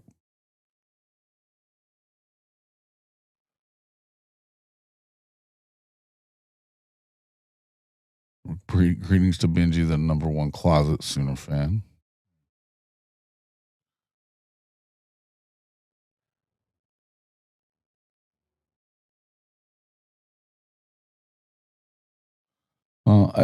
Here's the thing, though, and again, I'll say that the portal stuff, these rules are they want them the way they are. I think that there's selective bitching about certain rules, that goes on amongst coaches and stuff. They don't bitch about it all the time whenever it helps them. So that's why you're not seeing a bunch of big changes. I think they all wanted to make sure that they only had one portal window. They seem to be able to make that work. Although, I'll say again, the quarterback situation, that quarterback from Washington shows you one more time that what does it matter about the portal? That you don't have to fucking have a transfer portal and they can't do anything about it. Now, I know that they're trying to fight it at UW. Good luck with that. Good luck. I don't see that working in UW's favor. I don't. Just like it didn't work in Wisconsin's favor. That kid plays at Miami now.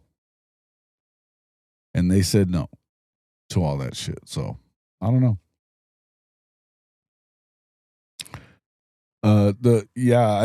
From what I hear, Schmitty out.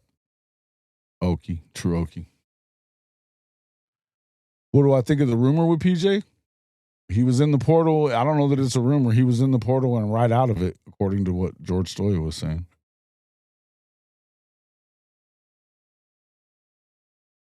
Dead period till Wednesday. I don't think we hear much until Thursday. Well, okay. The Schmitty retirement, I think his contract is coming up. I don't think they even have to make a thing of it. They're just not going to renew it. Doesn't sound like.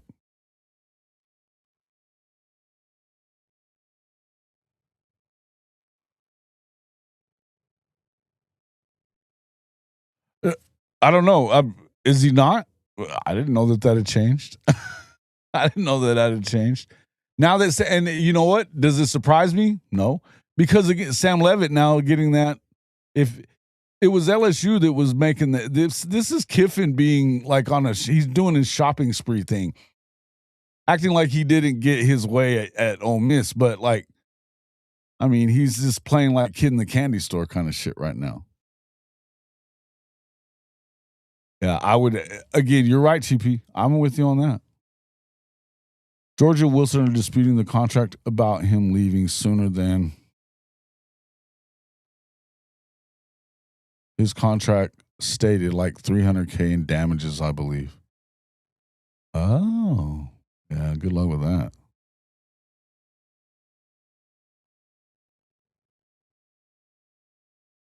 Yeah, I don't know that you could make him stay, but I think what they were trying to do is get their money.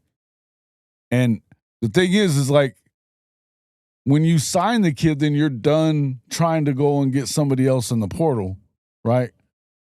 Luckily for them, there was still time that they could go get somebody else in the portal. But if they ended up not doing that, if he decided he's going to stay, they got to be happy. But could you trust him anymore? I don't know.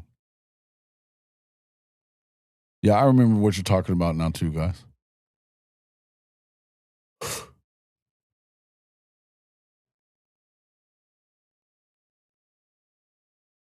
Okay. They did force him. Well, I mean, what it would have if there's anything they probably could have done, they could have made LSU pay a buyout maybe. And I think that that's a fair thing to do. If you have a contract, the contract is a contract is a contract. But here's the thing: they can break the contracts on the other side of it too. It's weird. The whole thing, again, if you have a contract you don't enforce, and nobody will follow the contracts. Well, again, that's what I would say, Dave, is that the schools don't have to honor the contracts either.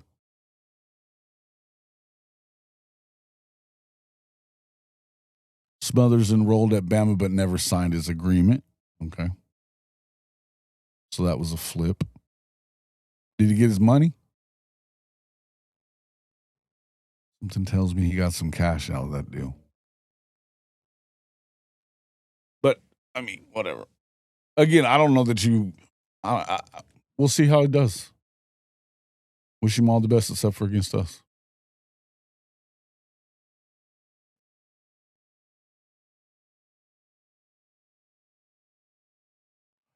Again, I think when they're going to have to get to collective bargaining, and you're going to have the players are going to have some say in the rules that they go by.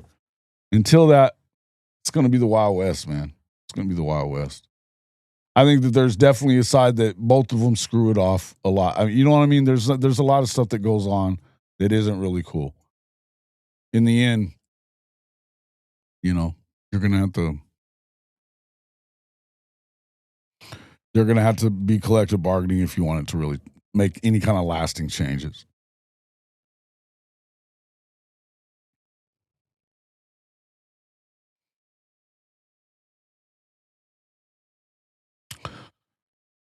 Yeah. Hearing that Tech is signing its guys to 2-year contracts, wonder if they cut Ojo out after year 1. He looks really bad.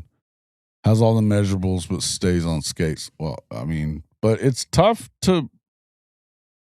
Yeah, I don't know, man. We've kind of seen him not look that good against guys, even at the camps and all that other stuff. He's getting his ass whipped. But if they wanted to keep kids on the payroll, they'd have multi-year deals. The schools want flexibility and still get your loyalty. That's not how it works. Exactly. Dave, this is comment of the day as far as I'm concerned when it comes to this stuff. In the end, if they wanted, they would look. Loyalty cuts both ways, guys. It cuts both ways, and in the end, the way that you show loyalty to players is to pay their asses. And a lot of times, they're cutting their salaries back and all this other stuff, whether they have a deal or not. You know, and again, it's like I said, you don't hear any bitching about it until it affects them negatively. If it affects a certain coach or a program negatively, then you start hearing bitching about it. Like I would say last week, before Coleman and all this other stuff went down, then you had a bunch of Texas fans pissy about the NIL and the portal and all this stuff and how it's getting out of hand, and you know, we got portal fatigue and all NIL fatigue. Now, you know, it's all good. You know, they and I mean, what's the number? What is the number that they gave to Cam Coleman? What is the number? What do you think it is? You know. Yep. All right, man. Appreciate it, Neilio. I'm fixing to get out of here too. I mean, I don't know. I didn't find out the number. I've been hearing it had to be like 4 million plus, which is wild. But because again, I don't know that there is a receiver worth that. I just don't know that there is, and I think that Cam is fantastic. Don't get me wrong. It's hard for him to go that far above and beyond what Jeremiah Smith. I guess. I mean, okay. How much more is he worth to the average contender football program than, say, Isaiah Horton? I can't see it. I can't see it. Yeah. Yeah. I know it was 4 to 5 million. That's what I was saying. I just don't know what the number that they actually landed on was. Yeah, well, no shit, TP. Thanks, Captain Obvious. I get it. Yeah, I get it. So how many of the players they lost were salary cuts to make up the money for Coleman? It's a good question.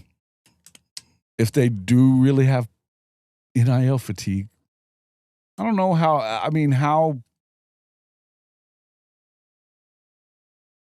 is it really sustainable to continue having donors pay out this kind of cash and not get a return on it? What I mean, you have to be willing to have your return be in wins. I don't know. Does that? How long does that make you feel good? I don't know. Unless it's a natty. And I'll say that it's worth whatever anyone's willing to pay for it. But what I'm saying is, it's and that's in the eye of the beholder. What I'm saying is, how much more production? Cam Coleman had 700 yards and like 8 touchdowns. One 7 or 8 touchdowns. Not for nothing. And I get it that part of that was the fact that Jackson wouldn't fucking throw the ball. But are we positive that he's going to go out and have 1,500 yards? I don't know that. Isaiah Satania had 1,000 yards. Right under 1,000 yards. More touchdowns. And also not a great quarterback. So I don't know. I'm just saying that's a big difference in the amount of money that these guys are getting. If you're at $4 million for Cam, I don't know that I'll just say that I wasn't upset that Oklahoma stopped pursuing him pretty quick. Because they had needs other places, and I just, whatever.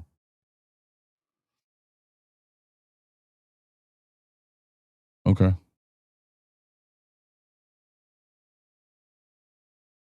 Cam's worth of $3 million to be able to get Texas into the college football playoff. Do you think that that's enough to do it? Because I don't. How are you protecting Arch? They don't have that much. Like, Uncle was just saying that the depth is a problem. Yeah. He's going to need to hit 1,200 plus yards to make it feel worth it, or just an individual aspect. Well, yeah. If he's good in big games and it gets him to the playoff, I can understand that. Whatever. Look, again, whatever somebody's willing to pay, I agree with you on that. And when you pair him with Arch Manning, what does that make Arch? I mean, what does it do to Arch Manning's abilities? It could help it a lot. I thought Ryan Wingo was supposed to be the guy, but never mind. Okay, cool. And that's what I was just saying. I think if you are big in the big games that allows you to get into a playoff and maybe make a run, then okay. And I think that you're gearing up for sure. They've got to be gearing up to try to take a shot at the natty. Fuck this, just the CFP. It's a natty run you got to be after. So I get it. And I mean, as I said, I think Arch Manning was really good at the end of the year. Really good. Aside from the Georgia game, he looked damn good. I think he gained confidence more and more throughout the year. I certainly would, if I'm a Texas fan, I would feel a lot better about him going into this year than I definitely did not think that he was going to just set the world on fire this past season, like a lot of you guys did. Did Hill go pro for Texas? Yeah, Ant Hill. Yeah, he did. He gone. We have 3 of the 5 from last year starting run returning. They will continue to work the portal to beef it up. Let's see where it stands at the end of the period. Yeah, I get it.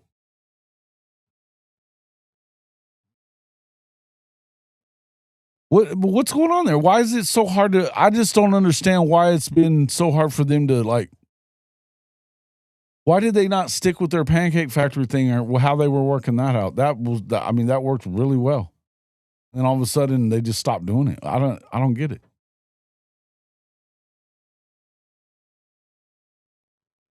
Texas just needs to stay healthy. They're not that deep, says Stevie G. I get it. What's a big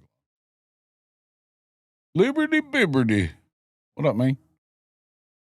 Oh yeah, Anthony Hill. Shit, yeah, it's a big loss. That's a bad dude, bro. He's the best player. I think he's their best player.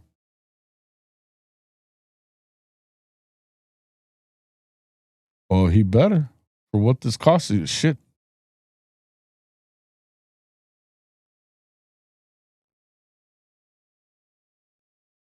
That's fair, but look, we can say that Zofix and being a hate. I get it. I get hating Texas and all that kind of stuff. But if you're watching what he was doing, he looked really good. He looked good against Michigan, who has a good defense. Look, you say what you want, but it's still SEC, and whether it's the bottom half or whatever. Come on, man. Let's be real about it. Not looking through the fuck Texas glasses, you know that it's concerning. And again, I'm going to tell you, I'm not picking Oklahoma to beat Texas till they do. But at least score a damn touchdown.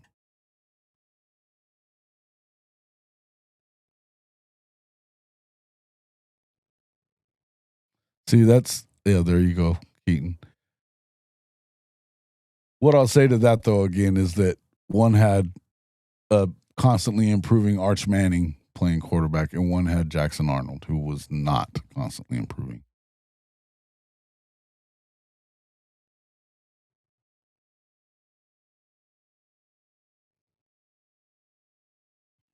He's very good, yeah.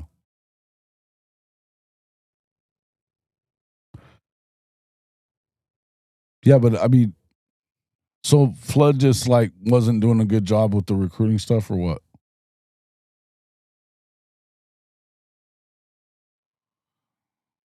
I'd love it if that happened, but again,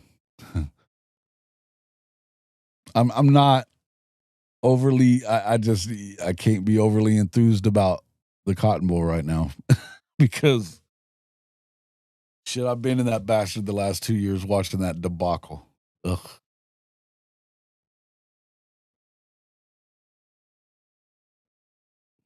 The UF game, he was standing tall in the pocket, was getting hit. Yeah, he did make some plays. He made some plays, and I think it got better from there on. Right, but I think he struggled against Kentucky for a large periods of that game. But I also think that Kentucky had a really good defense that could pressure him. For whatever reason, it didn't feel like they were committed to the run game as much at Texas either. Maybe it was that line wasn't that good. Now you definitely had issues at what was it, right guard? Yeah, right guard that was struggling.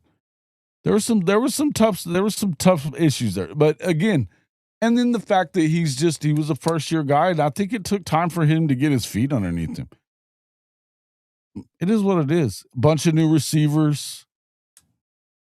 You know.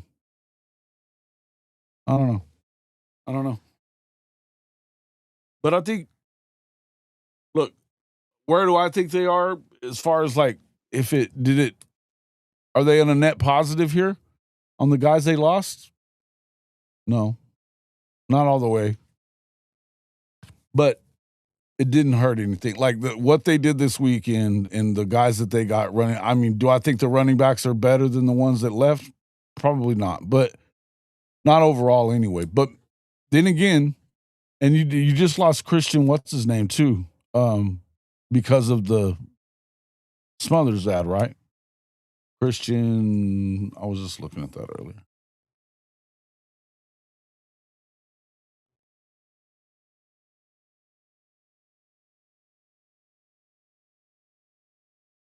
I forget his last name, but he looked pretty good he hadn't really made a big, impact yet, but he looked pretty good against Michigan. Christian, what's his nuts? Anyway, he's out and that makes sense. That makes sense. It's plenty of sense.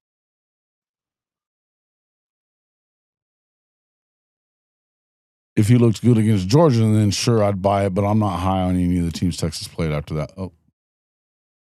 He looked really good against Vandy. I think Vandy got screwed out of the playoff too. So, I don't know.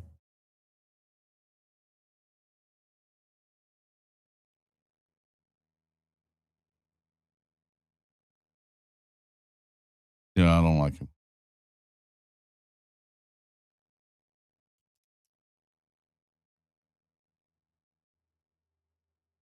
Mm-hmm. Bro, that's the thing. He's not one dimensional by any stretch. The guy can play, man.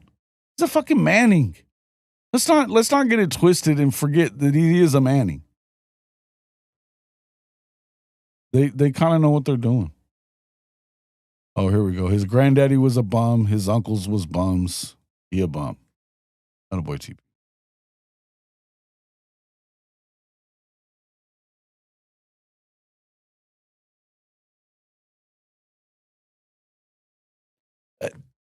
Do you have to worry about every player? You have to worry about every player. Any OU fans should be worried about Cam going to Texas. Does it make you excited? Hell no.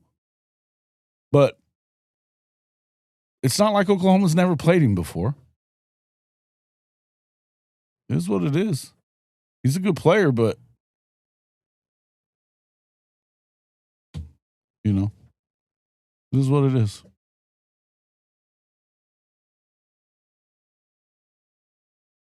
Left guard and okay, still need to plug that and right guard now too. Okay.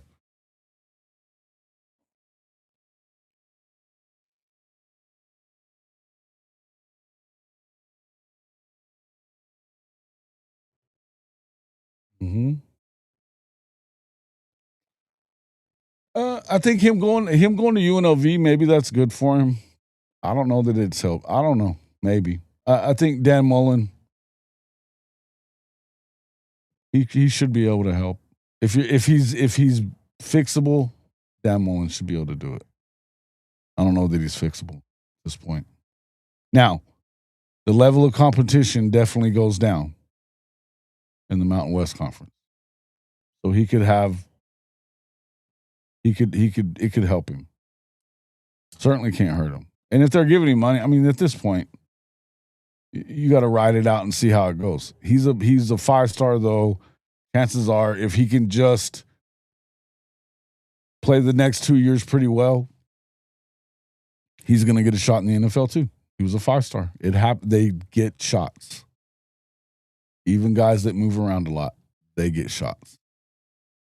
If he can just put together even one good season, he'll get a shot in the NFL because of his measurables, whatever. But he's going to have to show that he's not afraid to throw the football. And he's got to have much better pocket presence. The problem with Jackson, he has no pocket presence. None. Neither does John Mateer.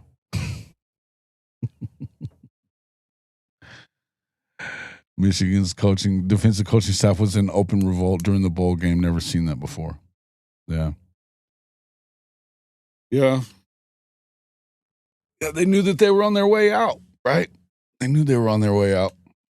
I don't know why it surprised them so much. I mean, what the fuck? It's a coaching change. He's going to bring the guys that he trusts. The fuck? It shouldn't be. Surprised me that they acted that way, right? It's kind of weird.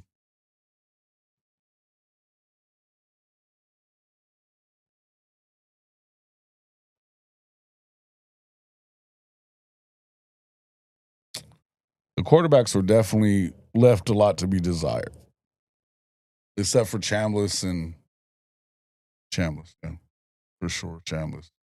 Gunnar Stockton was impressive to me. Ty Simpson had his moments.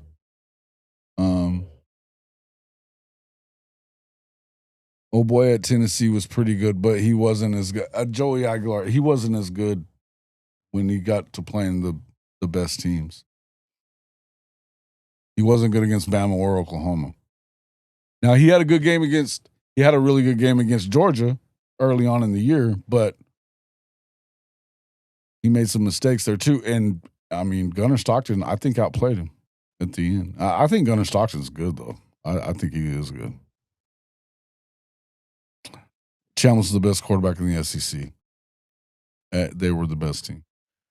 Yeah, I don't know that I think that they were the best team. I think that Georgia was. I think that they beat Georgia in this game, neutral site, whatever. I get it that Georgia won at home against them. Defensively speaking, they were a more complete team at Georgia, though.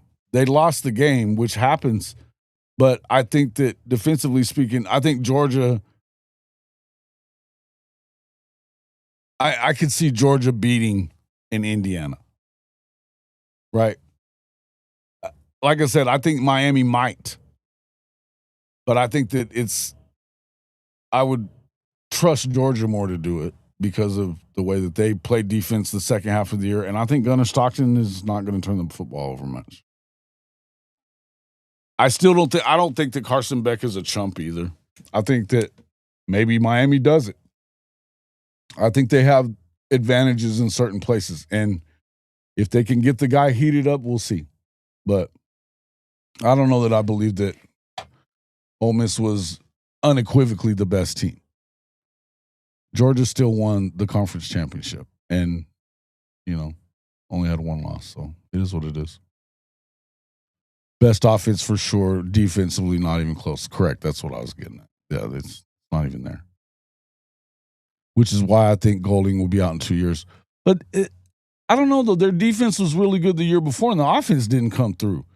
They just lost a lot of those guys, to the draft, and a lot of those guys got drafted. Lane didn't spend the same amount of money on the defense as he did the year before. He definitely went and spent money on guys like Kewan Lacey. I don't know what I think of Golding. He seems like a fit there, though, for whatever reason. Look, he beat Georgia in the playoff.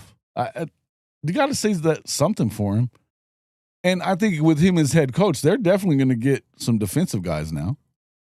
I don't think he's a terrible defensive coach. I know a lot of people don't love him, but yeah.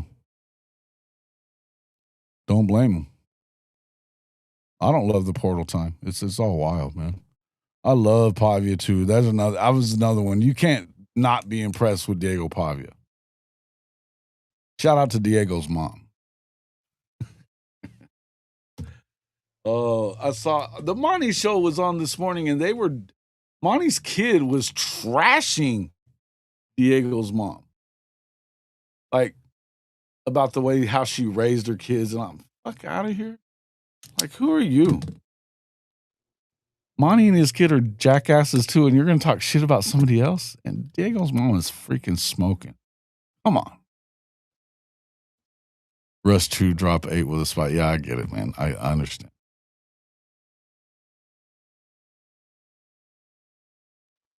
I get it.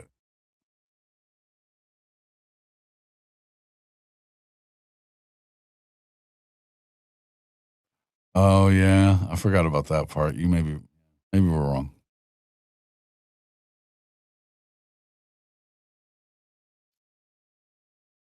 What golf course you at? I'm fixing to maybe head to one myself. Go hit some balls. Played decent yesterday, but not great for a lot of it. It's over and over. The Pavia hate pisses me off too. Benji drives me nuts. I think that they bring some of it on themselves, but I also think that people got to quit acting like everybody, like you got a bunch of angels playing fucking college football. You know what I mean? Like anybody, for that matter. Mendoza notwithstanding. It's kind of wild. All right, guys. I'm gonna get out of here. We've been going for right at 2 hours. Appreciate everybody coming in, spending some time with us today. Let me know what else you want to see coming up here in the next few days. I guess I don't know if we're doing Sooner Intel this week. I'm guessing we will. Thursday, there may be some more stuff coming from some of that stuff. I need you to get us on at Augusta National. Shit. Talk to Sooner Cowboys. He lives in Augusta. Can you hook us up, Sooner Cowboys? You live in Augusta. What up? Get us on at Augusta National. It's a tough ask, bro. When I covered the PGA Tour and covered the Masters, I won that lottery to get to play that next day and ended up giving it up to Michael Wilbon because I had to leave town. So that was sucky. But yeah, anyway. But that was one of the coolest things I ever got to do was as a sports writer was cover the Masters. Masters is definitely my favorite golf tournament. So, all right, guys. Appreciate it. Yeah, Normie, I'm not going to be back around him for a while, a little bit. He's taking care of moms, man. Takes care of moms. So, but I'll get her to send me some pictures and shit. Maybe we'll post them up. Get a little Norman reel, a Norman reel. Hey, we do have some. I don't. Now there is a little birdie told me, and I meant to tell Bogue this. A little birdie told me that Isaiah Dent may be getting close to signing somewhere. More on that to come. There's some more stuff that I should be doing. We've got a new show coming up, myself and Marcus Dent. Look for that here in the next few days, and we'll start posting some stuff about that. Make sure you check out Marcus Dent and everything they're doing at OleMiss365.com. It's a new recruiting stuff. They're going to be branching out to other schools later on, but him and his business partner, Dave Roberts, they really cool stuff they're doing over there.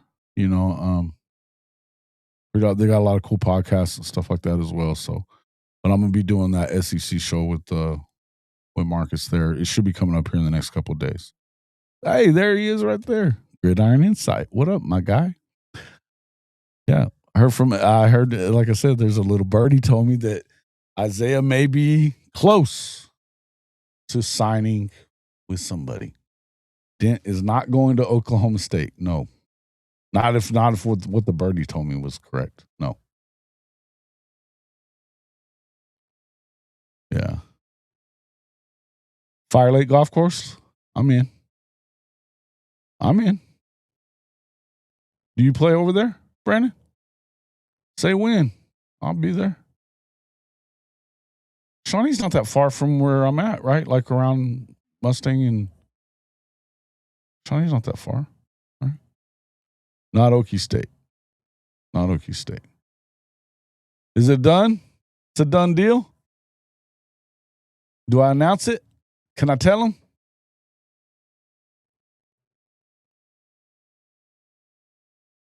Let's see if let's go to Ole Miss. It won't be on the Ole Miss 365. It should be on 3, though.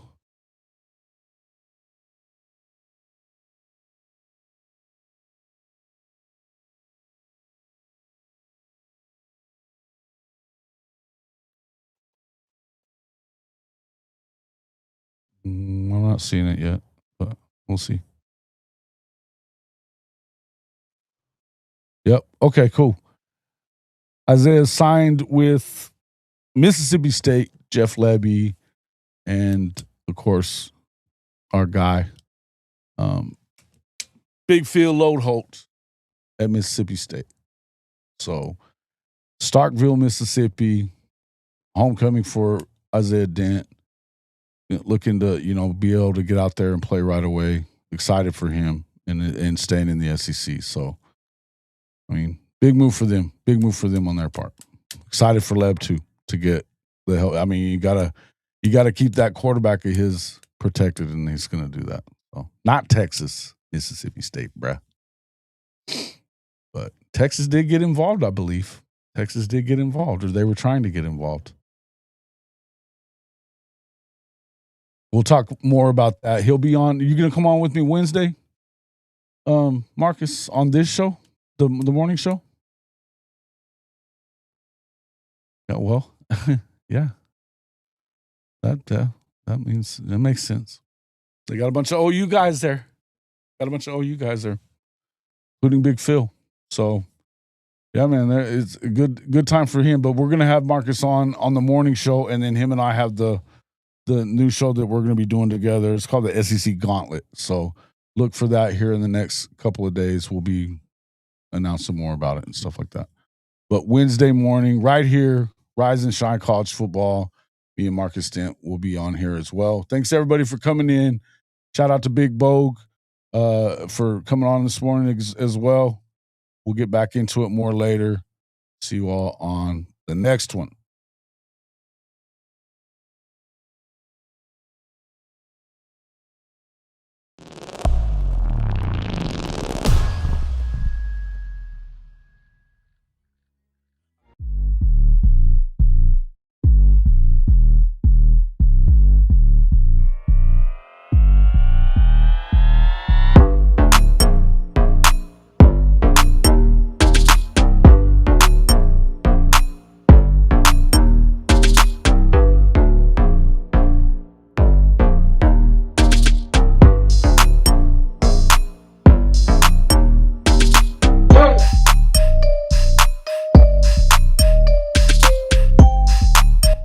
take your top lip and connect it to your bottom lip, you will shut the fuck up.